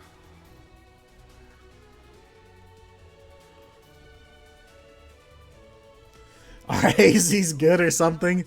This is the first time I've seen them in a team versus team match. I mean, he's doing alright. He's really not in bad shape at the moment. I don't know what Eric's has on the back burner here. It kind of depends. Alright, let's go. 1 back row, 2 cards in Eric's hand. Staring down a Ptolemy M7.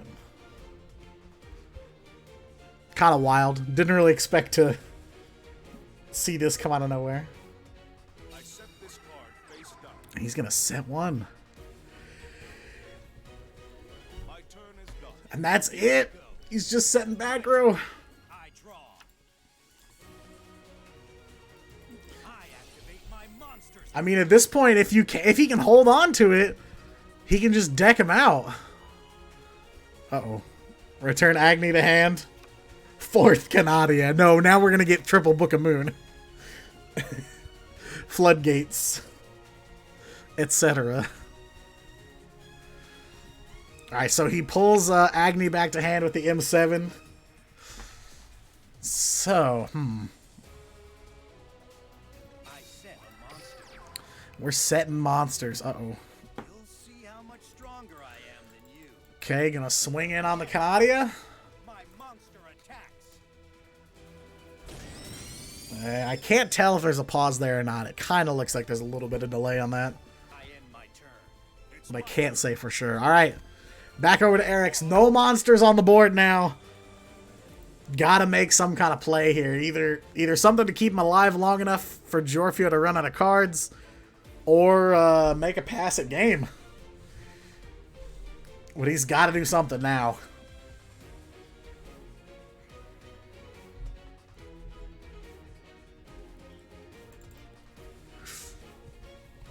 I just don't know what the heck he can make happen here. His resources are so low. I haven't seen another whelp. He's just gonna have the triple back row. Come on out. Tribute summon. Alright. Hard summon the Sphinx. 2 cards left in his deck. Oh, he used Battle and Boxer. Okay. He set the Battle and Boxer.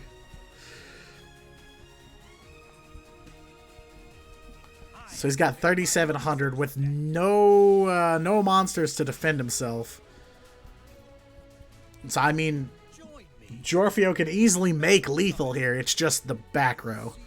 And now he's got an Agni on the board, too, swinging in. He needs, like, a drowning or something, right? Alright, he's taking the damage from Agni down to 800 life. 19. Oh, wait, he had Destruction Sword memories. Discard 1, special summon Buster Blader from the deck. The most he's going to be able to get is 100 more damage. Maybe. Karma of the Destruction Swordsman. Target 3 monsters of the same type your opponent's grave. Banish them. One of your busters gains attack and defense.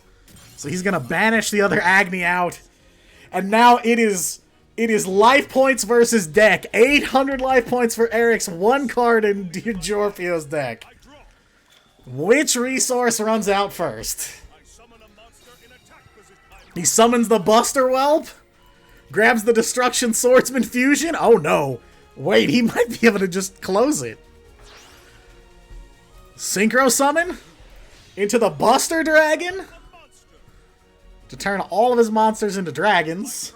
Oh man, it's gotta be over. Destruction Sword memories. Fuse out of your grave to make Dragon Destroyer Swordsman. Massive Dragon Destroyer Swordsman. Imagine Santa Claus. Oh lord. And that is it. That's game. Buster's got it. Attack over the 1900. Didn't even need to wait for the deck out. Eric's has got it. And that is the end of the Hazy Flames. And now, Toxic Nightmare once again in the lead. 4-5. 9 games into the war now. We are just at the halfway point, technically. Toxic Nightmare is the first team to reach that all-important 5 wins. Halfway to victory. But CGL's still not far behind. Somebody's gotta pick it up here. We gotta see some more wins. All right, Jorfio's second deck. Harpies. Wow, that's a lot of Harpies. All right, and Eric's is on the play this time. Let's go. Game number 10. And we're almost 2 hours into this war, and we're on game 10. Like, this could technically just be halfway. We could still have like a whole 2 more hours. It's looking like a long one. Thank you all for joining me and sticking through. We've seen some good stuff so far. I expect to see more. All right, so Eric's with the triple back row. Cosmic Cyclone. Jorfio knows that he's gonna get Canadian at some point here. And hey, there's one, and it's already banished, so it is gone, gone. But Jorfio with just the triple back row himself, and Eric's trading Cosmic Cyclone to hit. Oh, a treacherous trap hole, not a bad hit at all. Woo! And I was about to say the Cosmic will set him up for his draw sense low level, so we will get a whelp this time. Eric's is making plays. Buster Whelp to go search for a Destruction Sword card. Mirror match. Oh. Mirror your face? I don't want to. I have a face for radio. Alright, Whelp going in. Whelp beat down. 400 damage. Same. Oh. Oh, the Cosmic from Jorfio again. 3 Cosmic Cyclones already. Oh no, and he hits Destruction Sword memories. Ouch. That's a pretty good hit for that Cosmic. But now that puts Jorfio at less than half life points. 1,600 already. Mayasa's draw sense. Oh. Oh my god, Lamau! No way! My Buster Blader, my? There it is, the whelp! Oh my god. Alright, we do have a mirror. We got Buster versus Buster. Going for that destruction sword memories. Dang.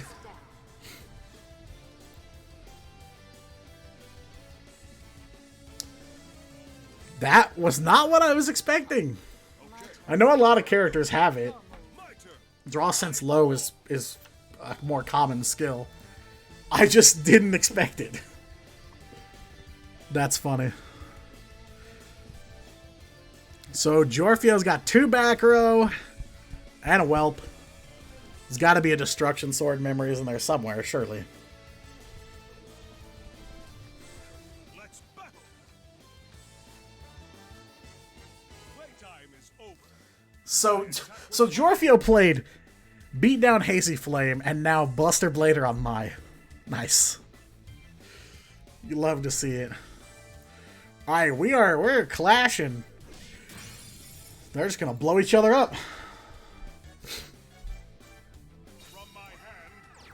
Oh, the Cosmic again from Eric's 4 Cosmic Cyclones this duel. I don't think so. Oh, and he does manage to hit the Destruction Sword memories, My trap. but Jorfio can actually use it. He's gonna discard and summon a Destruction Sword Master, and now his grave is almost set up for some graveyard fusion. But a 2600 monster when you only have 2,000 life points is not good. Eric's has got 1 back row to save himself with. And if Jorfio has another back row destruction card, he's in trouble. Ready to battle? Alright, let's go. Lethal damage coming into Eric's. Paleozoic Canadia saving him again. My trap activates. Destruction Swordmaster maybe going face down. We have a pause. There is a pause here. Does he have a Canadian grave? No. What is the delay here? Jorfio's got something. Canadia gonna flip that Buster Blader down. And even if Eric survives, I have no idea what he's following up with. He's only got a Buster in the grave, or a Whelp in the grave. He's got a Destruction Sword Memories that's banned. Oh my god, he had the Lance! Forbidden Lance to save the Buster Blader.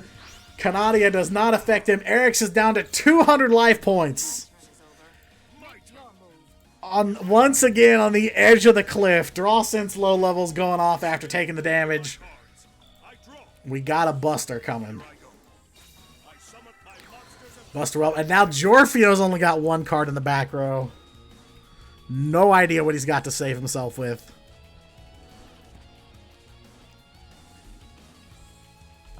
Then, of course, the Buster Whelp to search for a card. He is going to take the Destruction Swordsman Fusion, since you can use cards on either side of the field as fusion materials. Kind of a card you would like to see in a mirror match, huh? that's the end. He's going to pass on the Whelp. My turn. So I guess he's gonna make Jorfio come to him. My hand. Oh, the Cosmic Cyclone from Jorfio! In response, flip Destruction Swordsman Fusion. I reveal my face down card. I The reveal book, no! I have made Book of Moon, once again. We've seen it 80 times in this war. And Jorfio can just flip it right back up, and that is game! The Book of Moon saved him. 2,200. And Eric's has lost this one. We are tied once again. Dead heat all the way to game 10. 1-1.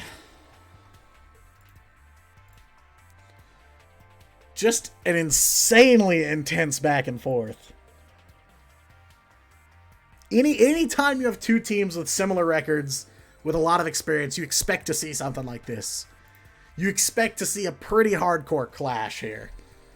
But man, to be this even all the way here, both teams have had the lead once or twice. Both teams have pulled out some pretty crazy plays. We've seen some interesting stuff on either side. And now we're halfway, still just barely under the 2-hour mark, but we are quickly approaching it. Alright, so this is the deciding match, as it were, between Eric's and Giorfio. Both of them on 1 deck remaining. So the loser of this one is going home. And Eric's is on the play. He still stays on Yami. This is not a repeat. But it could be another Buster deck very similar, just with different back row options or different ratios. Because that is something you can do. You can run the same archetype more than once. You just can't run the same deck. So some players do opt to play 2 different decks of the same build. But I don't know. Yugi has a lot of options, obviously. Set 1 and pass. Only 1 from Eric's. I guess that's all he needs, baby. Alright, Buster Whelp first.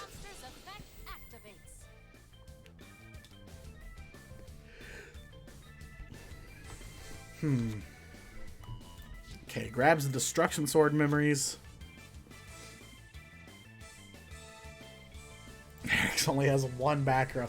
I mean, generally Buster's not coming right out of the gate killing you immediately, so you do have a little room. Gaia? I don't know. I haven't seen a Gaia deck in a while. That'd be fun. I do enjoy some Gaia. Alright, swinging in with that Buster Whelp. Big damage, 400. Let's go. Draw no draw since low level. So it's almost guaranteed not Buster. Is it Gaia? I don't even know at this point. I don't even know.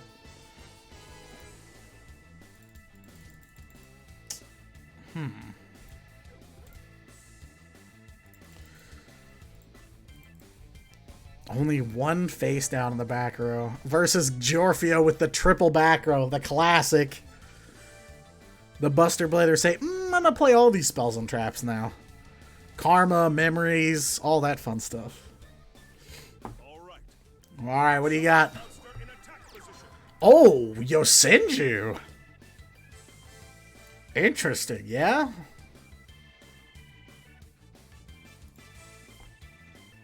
Kind of a rare one. Not one I see nearly as often as I used to. Alright, so Eric's pulling out the Yosenju. He's got a Kama 3. At least. And again, unfortunately there's no priority marker, so I can't really tell you if he's thinking about anything. Kama 3 alone swinging in. Book of Moon from Giorfio. Kama 3's going face down. This is not good. Eric's is in some trouble here. Oh boy. Alright, and that is end phase.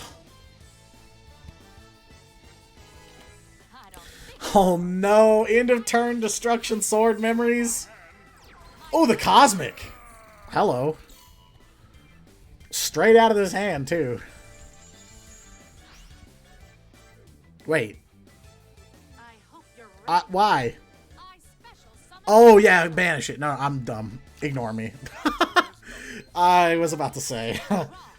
So he's not going to be able to Buster combo. He won't be able to Buster Dragon and Dragon Destroyer Swordsman. Because otherwise that would be Mega Death. There's no way. Oh?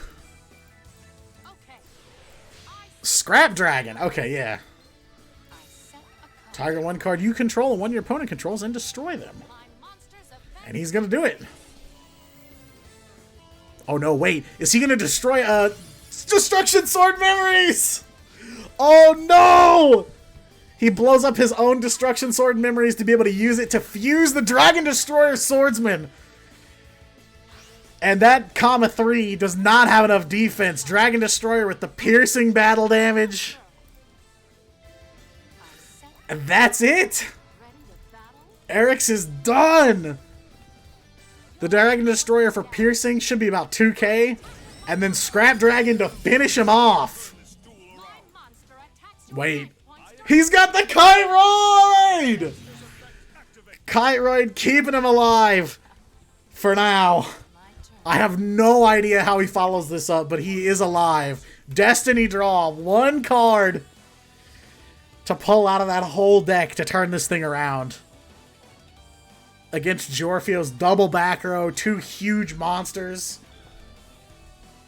600 life points is all Eric's has left. Alright, comma 1. And Isna. Book of Moon, it's over. There's no way. Book of Moon hurts them so bad. That's it. There's no way out. He's only got Kiteroid engraved. That's game. Swinging Isna against the Dragon Destroyer to finish himself off. Going out on his own terms. I may have lost, but I have no regrets. And now that should be CGL on 6. And you're no champ. Utopia Ray Trust 2 bluff set. Ain't no way. So now, once again, the lead has changed hands. A CGL is back in it. 6 wins. Jorfio is picking his team up here.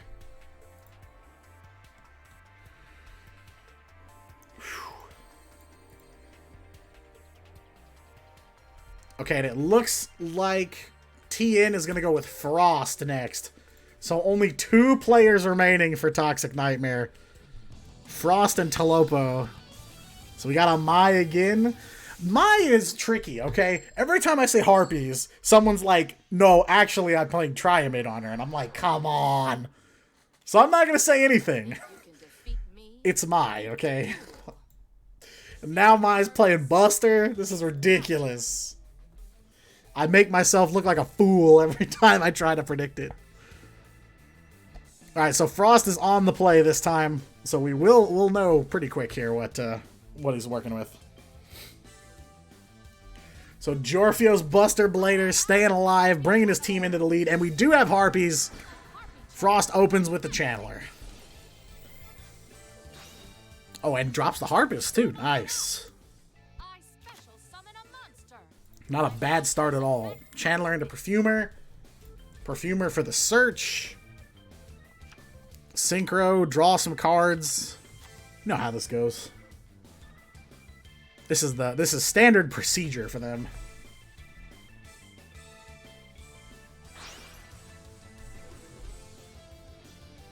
Okay. I synchro summon a monster.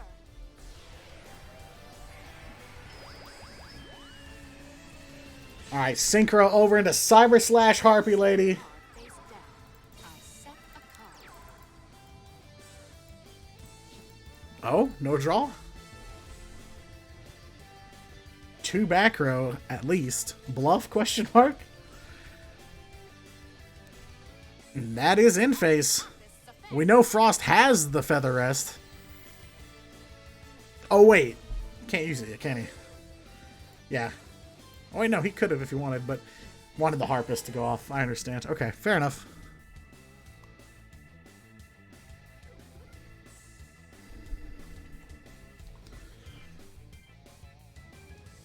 So Harpist on the search. I'm gonna assume he kept the Feather Rest in hand. With how much back row destruction we've seen in this war up to now, surely he wouldn't be like, nah, it'll be fine if I said it.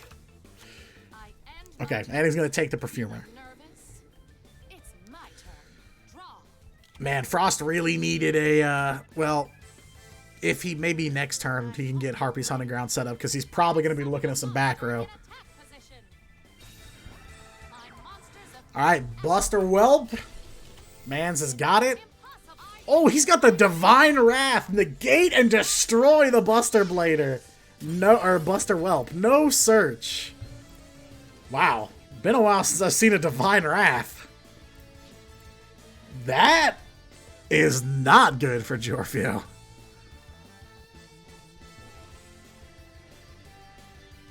The Busters have carried him so far in this match, and now Set a card. he's just going to have to drop some back row and hope for the best. And yeah, that's it. One back row is all he's got. Now over to Frost with a Cyber Slash Harpy Lady. Very, very close to lethal damage here. And there's the Feather Rest. He's going to be drawing even more cards.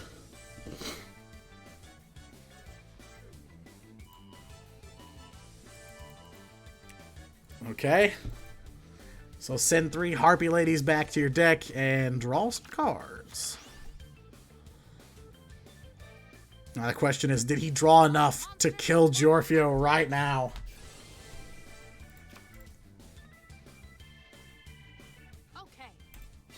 Okay, Harpy Oracle. Special summon and then add a spell or trap.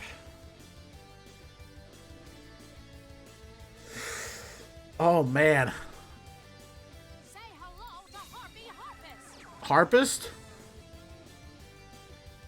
So definitely enough for lethal. Obviously dependent on whatever Jorfio dropped. He could really use like a drowning or something right about now.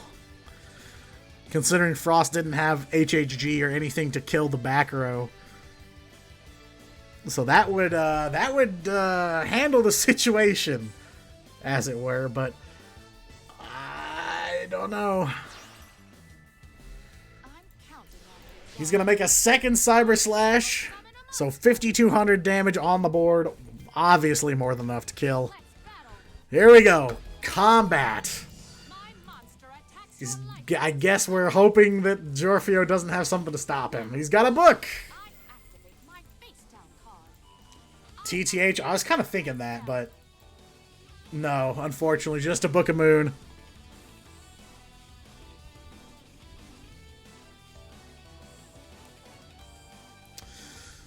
Alright. So, books down the Cyber Slash. So, Jorfio's still going to take some damage here. A pretty healthy amount of damage. But he will be able to activate the Draw Sense low level. So he's still going to get something out of this. And then Frost adds a Channeler.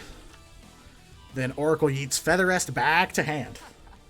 So just refreshing the cards he has access to. Seems good to me. Alright, Draw Sense low level. Jorfio grabbing the Whelp. So that Divine Wrath shut that down real quick. Does Frost have another way to stop a Whelp in its tracks? Okay. Buster Whelp's effect. To add Destruction Sword Memories.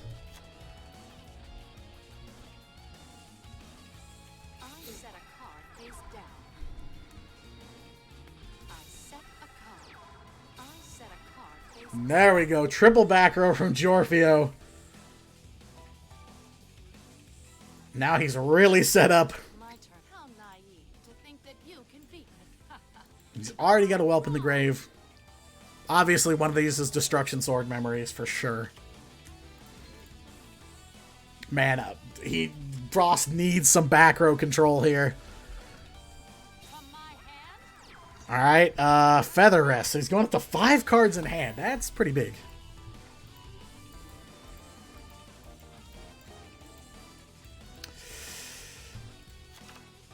But is it going to be enough for him to...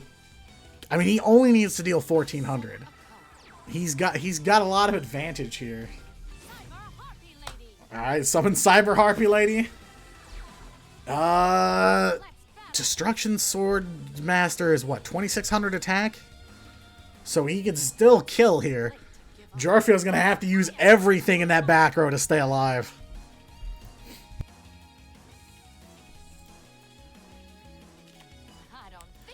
Forbidden Lance? Minus 800? Wait. What?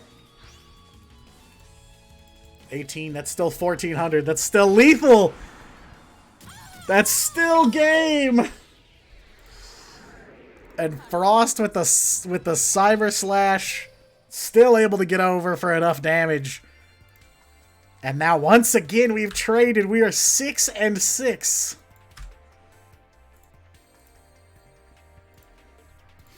And I believe that is the end of Jorfio's run in this war. So now both sides down to the last two duelists. Seiko and Mikey for CGL, and Talopo and Frost, who's currently active on the table for Toxic Nightmare. 4 wins separates both of these teams from victory, with a lot on the line. Once again, just to give a reminder, considering that Toxic Nightmare is trying to hold on to the top spot in this division with only a few weeks of regular season play left, a loss here could be big. Could be big for both CGL and Toxic Nightmare. So obviously they have a lot here on the table that they're fighting for. This isn't just a normal season game. Come in, do your best, play it out. No. This is the definition of a war. It's an opportunity for CGL to crawl out from underneath this this deficit they're in the division, because it's not by much. This is a really, really tight division here. And it's a chance for Toxic Nightmare to maybe slam the door on some teams. Because we're getting down to it. We're getting down to these deciding games. And I mean, even now, I'm sure there are teams, if their record is low enough, that they're not making it in. That there's no way that they can make up. So they don't want to drop this. Neither of them do. Alright, so now we will await CGL's next player. Either Seiko or Mikey. Not sure who they're going to send yet. But 4 decks left for the team.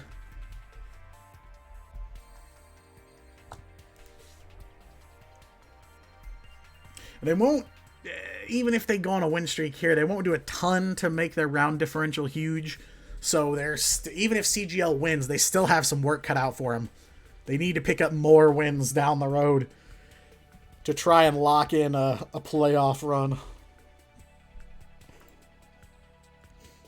But TN going up to 5-2 here could really, really cement their spot, or at least start to.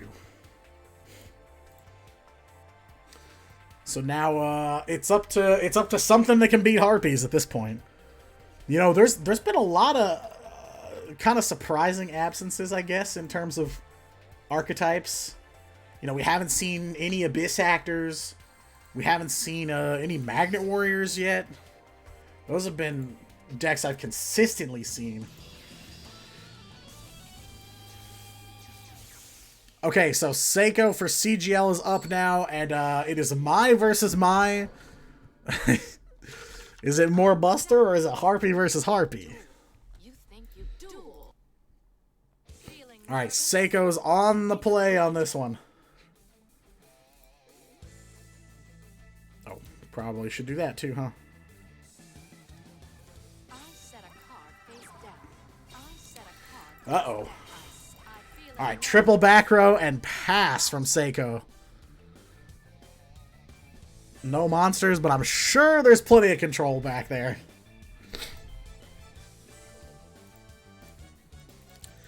Alright, Frost is up. Harpy's hunting ground right away. Nice. That will help for sure. Okay, Harpy Perfumer. No Channeler this time. Of course, that'll set off Harpy's hunting ground. Book of Moon right out of the gate. Not even waiting a second. So we're going to book down the Perfumer. And the Perfumer will still go off, but now Frost is kind of stuck here. So we will take the Elegant Egotist, though. And all he was able to do was take out a Book of Moon. So not a ton of progress this turn, but putting a monster down on the board, searching for Egotist. Alright, and Seiko opens with the Channeler. So he does get to use the hunting ground on Seiko's Channeler summon. Not sure what's left back there. Oh. Oh, wait. Oh, no, no, no. Yeah, I'm sorry. I forgot. You can... I completely forgot that HHG you can use it if your opponent plays it. So Seiko summons the channeler and then can activate it because it's the player who conducted the summon. And he hits the Divine Wrath, the card that rocketed him to success in that fight against Buster. Now Divine Wrath gone.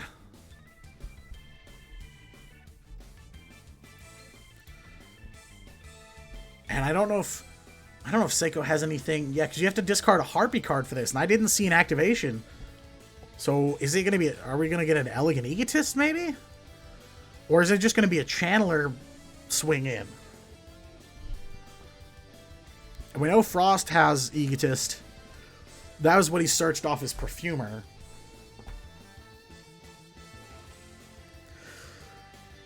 Seiko taking a moment to think here. Swallow's Nest. Gonna swap out that Channeler.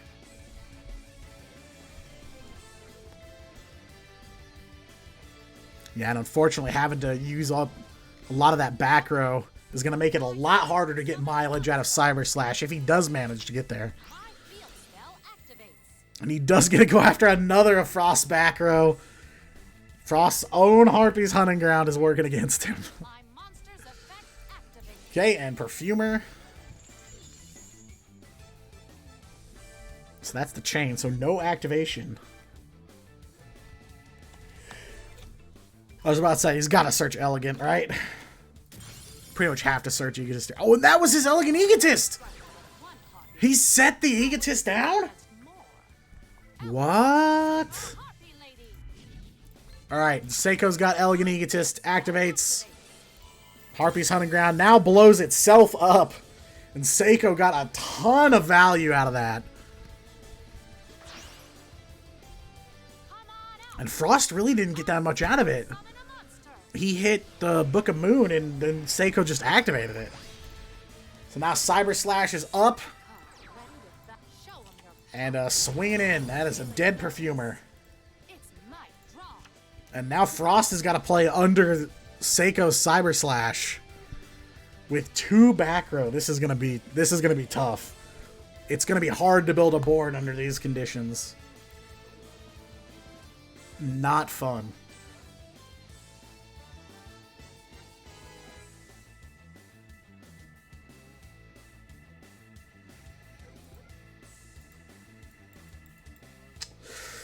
Taking a minute to think it over. Lost his Elegant Egotist. Summons the Cyber Harpy Lady. I can't believe he set that. That shocks me so much.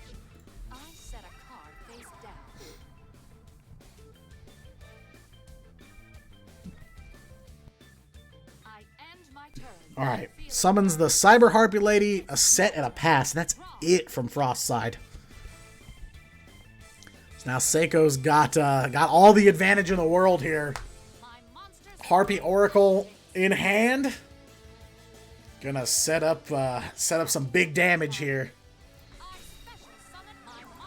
And Frost is gonna need that back row to come in clutch.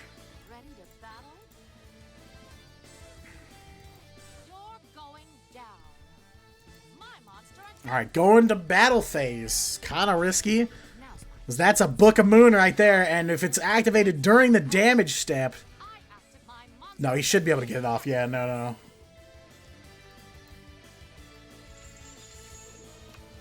So that's going to be a book. So the Cyber Slash goes face down.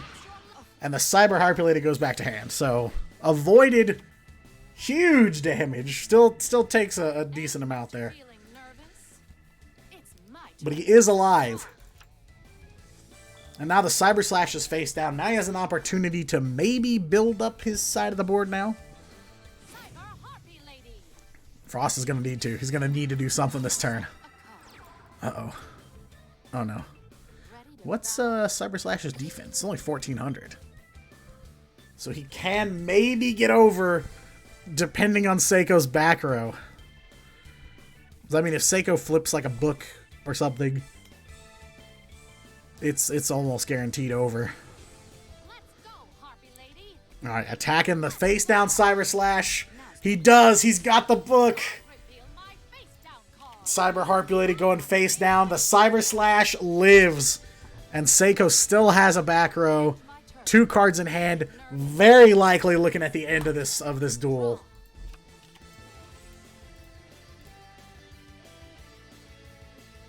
Six to 6. Seiko is looking to maybe put them back in the lead. Floodgate Trap Hole from Frost.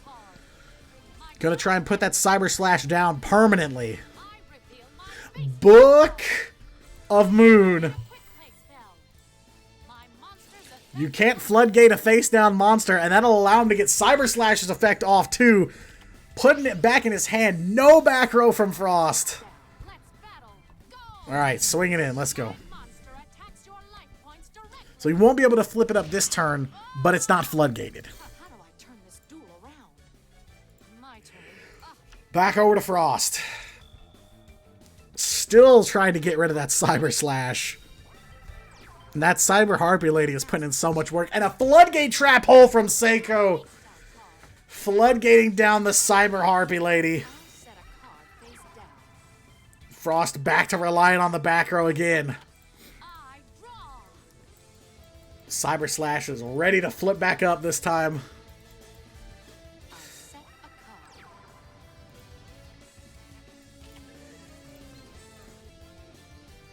Now back to face up. We're back into battle phase. So Cyber Slash gonna swing in first. What does Frost have in the back row? Something to save him? Anything?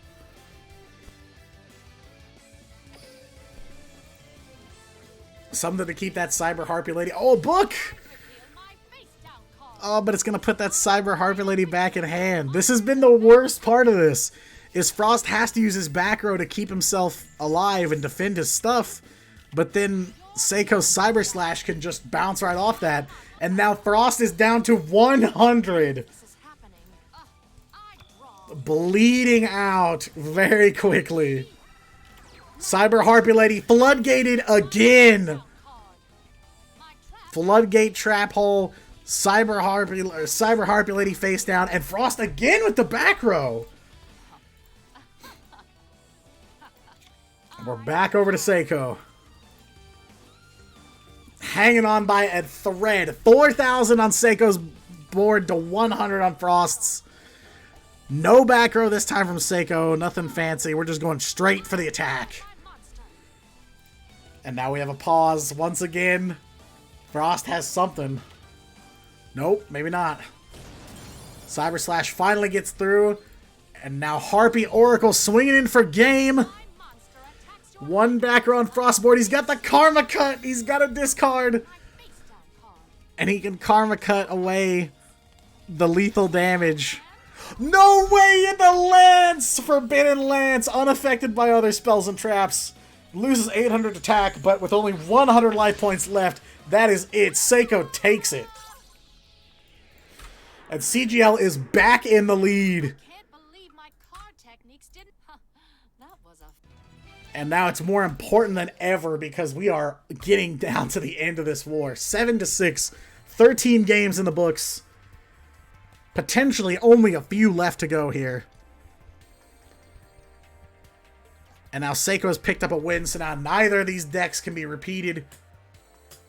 So Frost is going to have to bring something different to the table.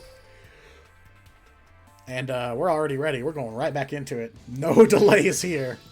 Alright, and Frost is going out to Yuto, so we may get some more Phantom Knight action here. Alright, and Frost is on the draw this time. Feeling nervous? Okay. It's my turn. Seiko's up first. Which is rough. There's an opportunity here for him to get set up really fast. No, but he's going to drop the 2 back row and pass. That's it. No Channeler opening, no turn 1 Cyber Slash, nothing crazy. Couple back row. Alright, it's up to Frost now. Phantom strategy, so we are on Phantom Knights. Cloak is going to the grave. I activate Ancient Cloak's effect.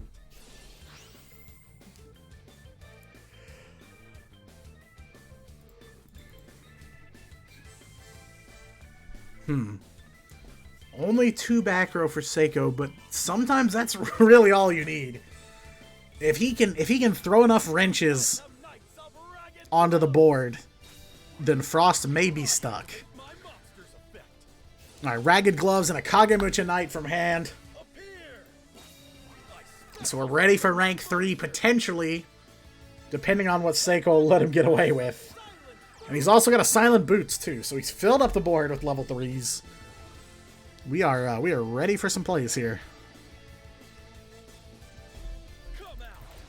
And I was about to say, he's going to make Leviair. He may be able to make too many targets for Seiko to deal with. Book of Moon. Book down the Leviair. It's unfortunately not going to be able to get its effect off to get that Ancient Cloak back, but he will be able to swing in with the Ragged Gloves and maybe put some damage down on his first turn here. Yeah, gets in for 1,000. Okay, back over to Seiko now. One back row. Book of Moon gone. No Harpies yet. There's the Channeler. Alright, we're going all the way up. Unless Frost back row can do something about it. And he can! A Book of Moon of his own! Looking out for Seiko's Lance or something. But no Lance to protect it. That is a face-down Channeler with no activation. And gonna replace the Book of Moon that he used last turn. So now, once again, 2 back row and a face-down Channeler. That's what Frost's up against here on turn 4. Silent Boots. And he's more than welcome to flip that Leviair up just about any time he wants to. But he also can make a second rank 3 here. More than likely going to go for the Break Sword.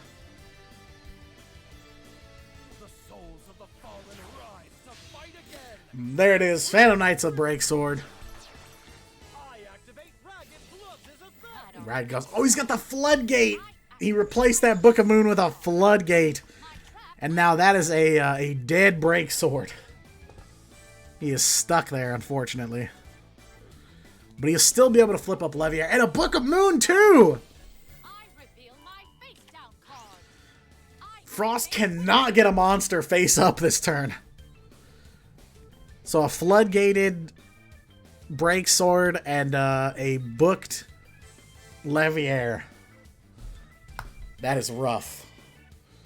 And Seiko has a face-down Channeler. And Frost is going to set 1, so his monster zones are full now. And he's got another Channeler. Oh, wait, no. But this time the effect will be able to go off. Send Perfumer to the grave. Probably going to summon a Perfumer, yeah. And search. This is not good. Because you know what's coming next. We're going to get a Synchro Summon. And very likely he's going to send Leviair back. With the Feather Rest. Oh, he's still going. He's going for the Egotist. Cyber Harpy Lady's up now, too. Wow.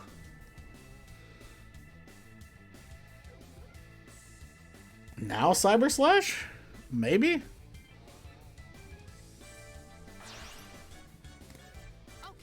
Yeah, gonna make it with Perfumer and the Cyber Harpy Lady. Cyber Slash, and there's the Feather Rest, which will trigger the Cyber Slash. So we're drawing cards, we're sending stuff back to hand. Seiko's in real good shape here. And if Seiko wins this, that would be the first time in this war somebody has been ahead by more than 1 game. And that would pull Chaos Game Link into a 2 wins left situation. So he sends back the Break Sword. He didn't send back the Leviair. Interesting. Okay. Alright, ready to swing in. Hits Ragged Gloves was face down. And then Cyber Slash into the Leviair. Okay. So Break Sword is back in the extra deck. Leviair in the grave. Frost with only 1 card. And no Phantom Knight Sword, no Fog Blade. It's a tough situation to be in. He's still got 4,000 life, but Seiko's got exactly 4K on the board at least. From my hand, I activate a quick play spell. He's got a book, and that's all he's got.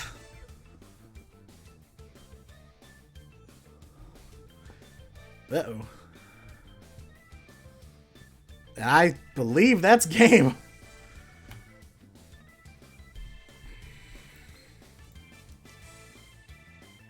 Yeah, because you don't have to activate Cyber Slash, so it's not like he's forcing Seiko to return a card to hand.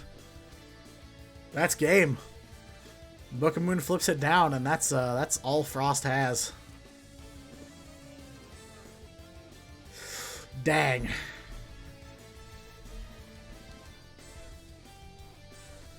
Because next turn it'll just come right back up, and that's exactly 4K. Unless there's just something in here that I don't see.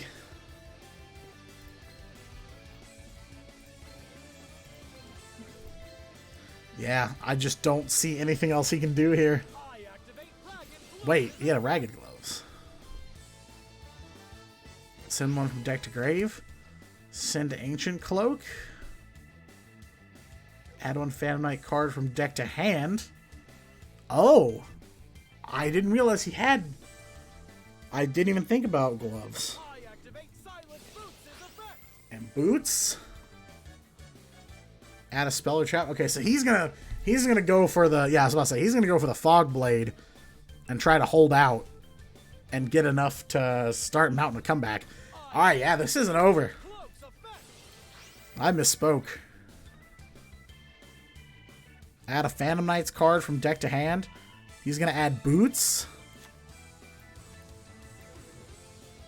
He's still got a gloves and a boots. Can't use them right now, but definitely in the near future. Alright, so he's going to set that Fog Blade. So Frost has to pray that whatever Seiko has isn't back row destruction. No MSTs, no Cosmic Cyclones. He cannot afford it. Because if Seiko has any way of blowing up that back row, it's over. It is over.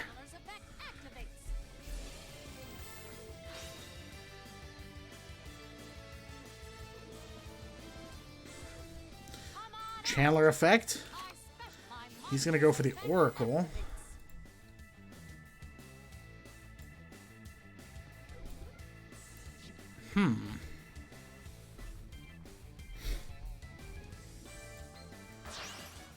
Okay. Uh-oh. Why waste the book if he was going to search Blade and pass? I don't know. I'm not sure. Yeah, because there was never a point which Cyber Slash was going to impact a play he made. I have no idea. Alright, Perfumer. So he's got two Cyber... Oh, wait. There's no way... I mean, yeah, Hunting Ground now, but even if he Fog Blades one of the Cyber Slashes, that's still 4,000. That's it! Seiko has it. He can Fog Blade all he wants. But he's still got 4,000 damage here through a second Cyber and a Perfumer. So Cyber Slash in for 2,600. Perfumer in for the last 14. And for the first time in this war, we have a 2-game lead. CGL pulling ahead. Seiko now 2-0 in this war. And Frost is out. And now that only leaves Talopo from Toxic Nightmare, the last man standing, to try and clear this thing up. 4 wins is what it'll take. A feat that that nobody has achieved so far.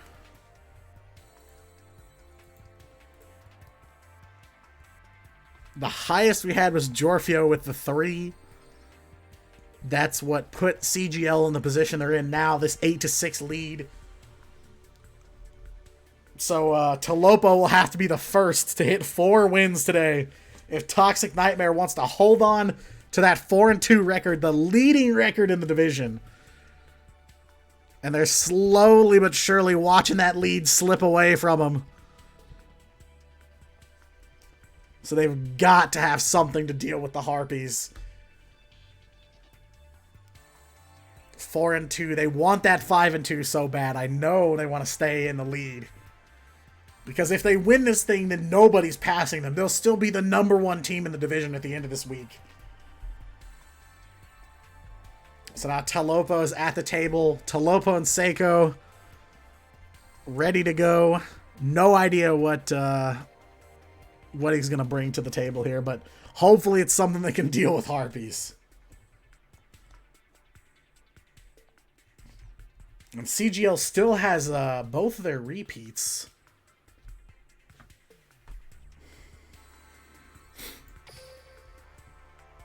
Oh, misplayed. Ah, okay. Yeah, it happens. Right, here we go. Seiko hanging in there. 2 wins so far. And Talopo with Yuto, so maybe we're going to get some more Phantom Knights. But Seiko is on the play once again.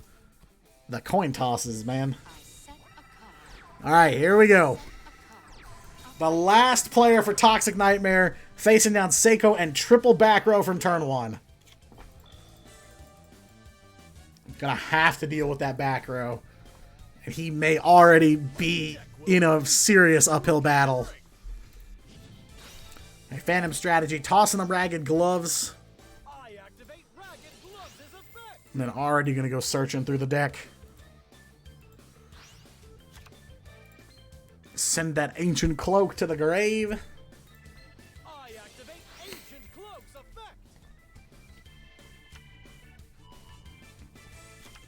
effect. I mean, Phantom Knights have so much consistency. You see them making their plays almost every single game. It's just having to fight underneath what is definitely going to be a huge amount of control back there. Well, I didn't see a delay on that unless we just lagged. Kagemucha Knight from hand, Ragged Gloves, and Kagemucha ready for a rank 3 summon. Potentially. And Seiko with a 3 back row. Only 1 card left in hand. Alright, level 3s across the board. We're potentially ready for a Leviair Breaksword. That's what you do with this. Okay, so Kagemucha and Silent Boots to make the Leviair.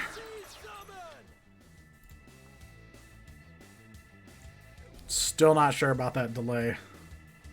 Don't know if there is one. Once again, Master Duel. They got that nice priority marker. We don't have that in here, so I have no idea.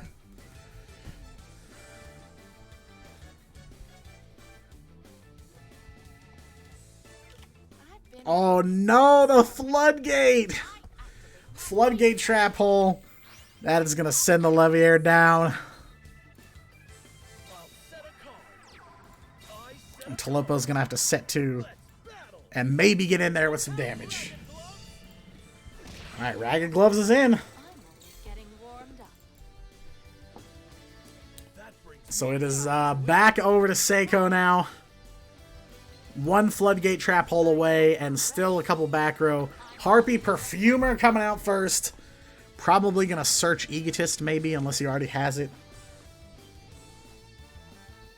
So that he can go into the boss, of course.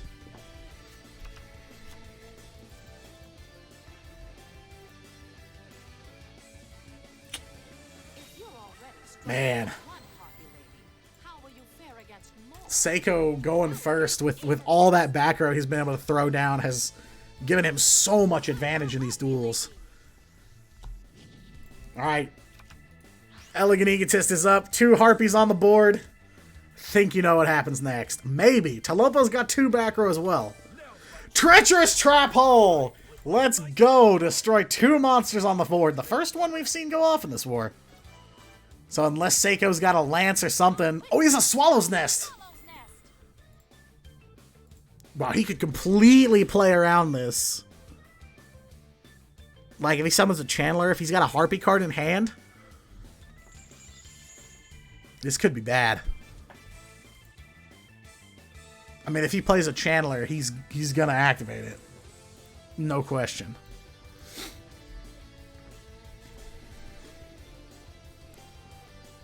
And now you also have to ask yourself, what is Yuto gonna do, or what is Talopo Yuto? Well, that's the character. What is Talopo gonna do next turn? Chandler's effect. He's gonna play straight through the TTH, grab another Harpy. Grabs the Oracle this time.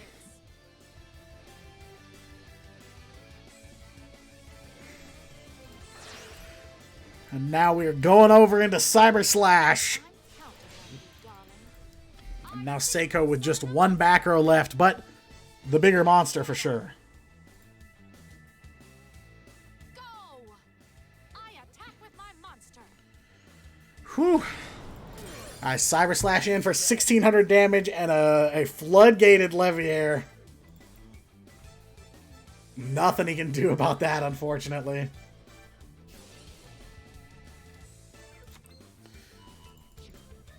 Alright, then Oracle's effect lets him add Feather Rest back. So next turn, Seiko's got card draw, potentially. Unless Talopo can find a way to deal with this. So he can send a card from deck to grave. He's got a Ragged Gloves, at least.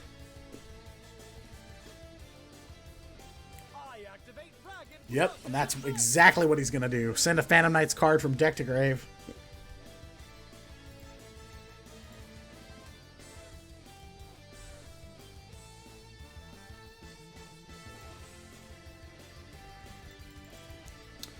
What does he send here? And I have no idea what he's got in hand. So I don't know if he... I don't know what he can do here. It's a real tough spot to be in for him, unfortunately. It's just like 2 Phantom Knights in a row have gone up against Harpies, and Seiko's Harpies have gone first, and he set all this super oppressive back row that there's just nothing you can do about. Like, unless you draw hella back row destruction, you kind of just have to take whatever gets dished out.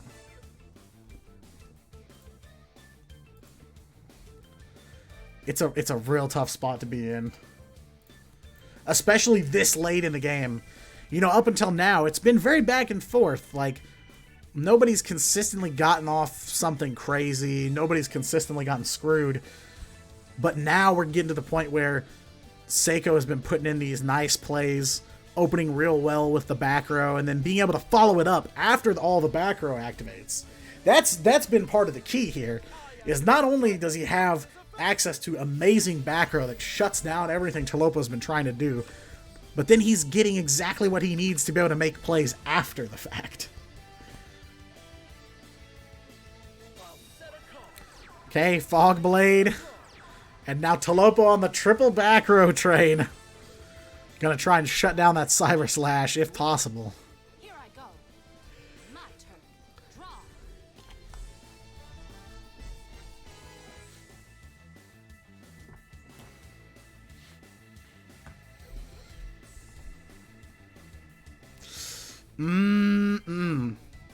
Back over to Seiko. We know he's got Feather Rest in hand. He grabbed that back from Oracle's effect last turn. Activates it straight away. But we're probably looking at a Fog Blade here. Cyber Slash is definitely going to get bladed.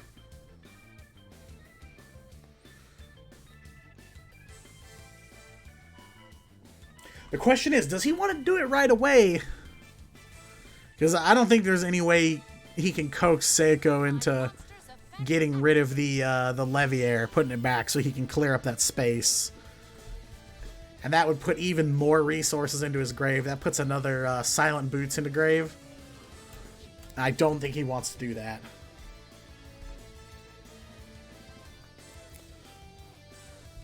Oh wait, he's gonna try. Okay, Fog Blade.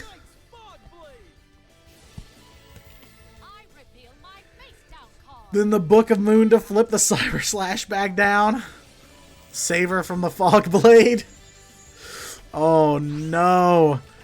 Now Talopo has no monsters on board. And more than enough damage on Seiko's side here. Oh, a Channeler.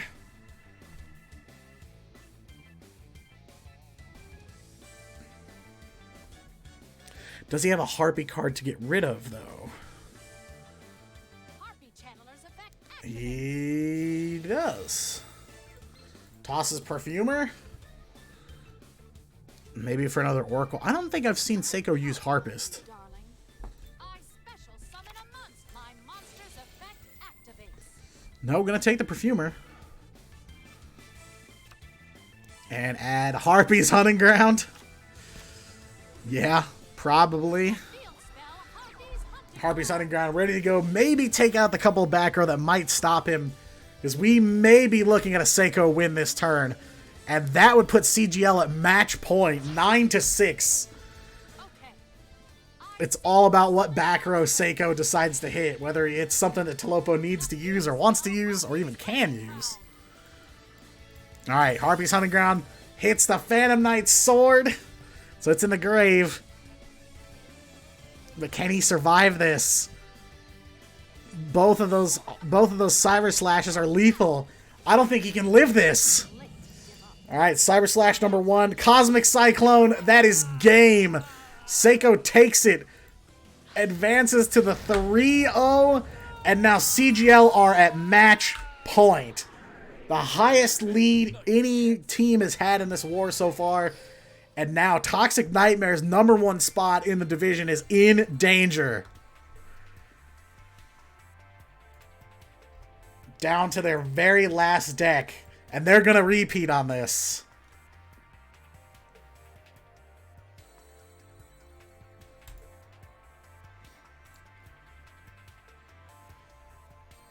They are going to use their repeat on this.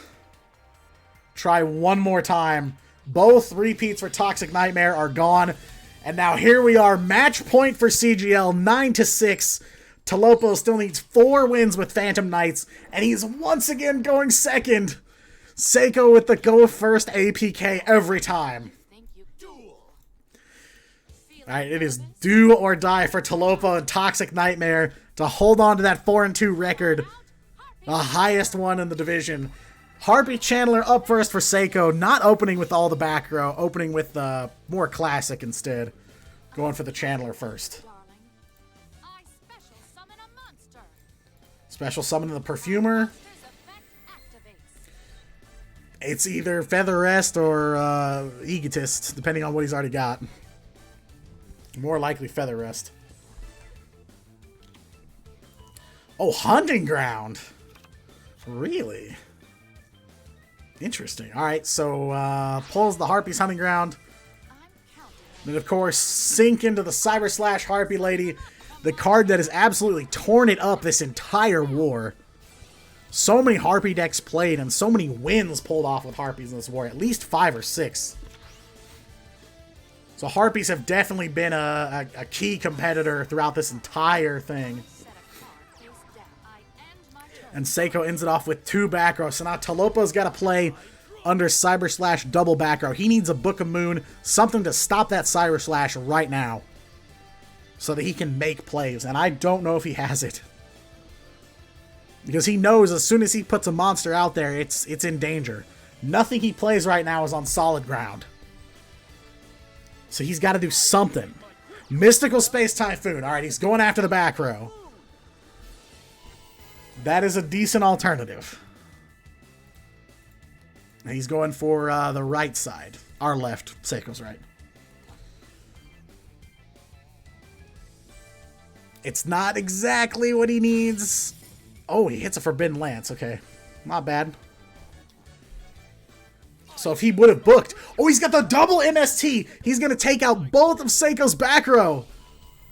And now that is just a big Cyber Slash. Hits the Floodgate Trap hole. Talopo's in this duel. Phantom Strategy activated. Sends Ragged Gloves. I activate Ragged Gloves. Not sure what all he has in his hand, but he could potentially go for an OTK, maybe, if he's got enough. I don't know if he does or not. I activate Ancient Cloaks of Ancient Cloaks effect, add a Phantom Knight's card. He's going to add Boots. There's no time for Fog Blade or anything. He's got to get in there and get some damage. set a card. Maybe. Oh, no! Oh, no! Feeling nervous? He got rid of the back row, but he had nothing to follow it up with, and that Cyber Slash is still on the board.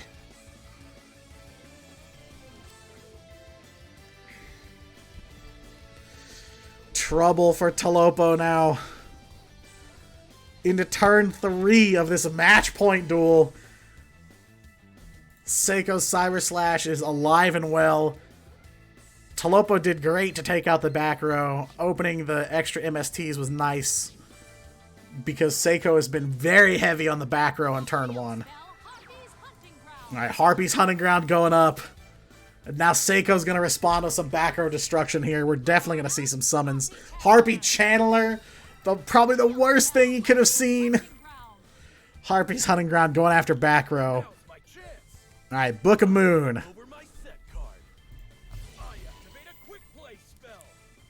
Activate Book of Moon to flip down the Channeler. Because obviously if you flip down the Cyber Slash, it would just come right back up, so.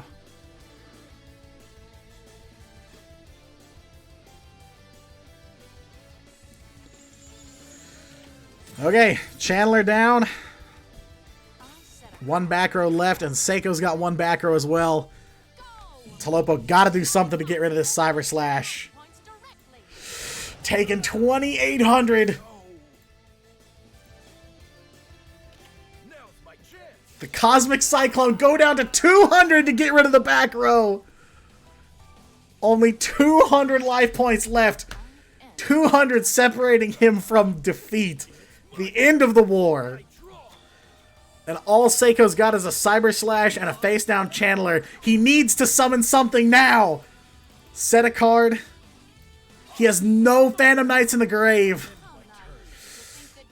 He's gonna have to set his monster and pass. He's just trying to stay alive. Harpy Channeler face up. If Seiko summons a monster, it's over. The Treacherous Trap Hole!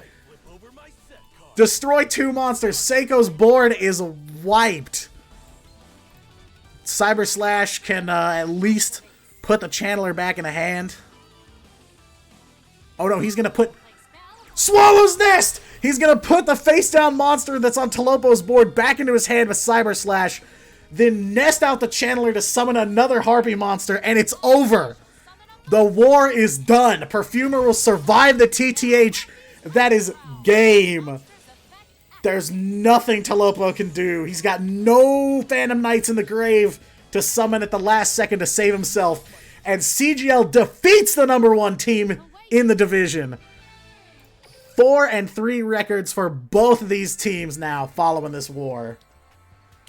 A huge win for CGL here.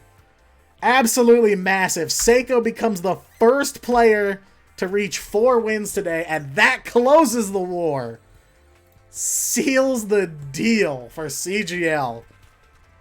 A massive win here. They finally were able to break out, and once they broke away, they just kept going. 6-6 was the last time they were tied. And that's it. That is your war, ladies and gentlemen. Seiko closing it out on a 4-win streak. Sir V with the 1-2. Seiko 4-0. Dark Ragno 2-2. And Jorfio 3-2 makes up the 10 wins they need to call this one a success. And yeah, Seiko with those Harpy plays, absolutely insane. Amazing follow-ups. Did exactly what he needed to do. Had everything he needed at every single point during that war. And so that's it. Team Wars Week 7 concludes with the #1 team in the Clock Tower Prison Division, Toxic Nightmare, falling to 4-3. Now record tied with Toxic Nightmare, and CGL's round differential will jump up to, I believe, 1. Save TTH or use it. Yeah, there was really no way out at that point.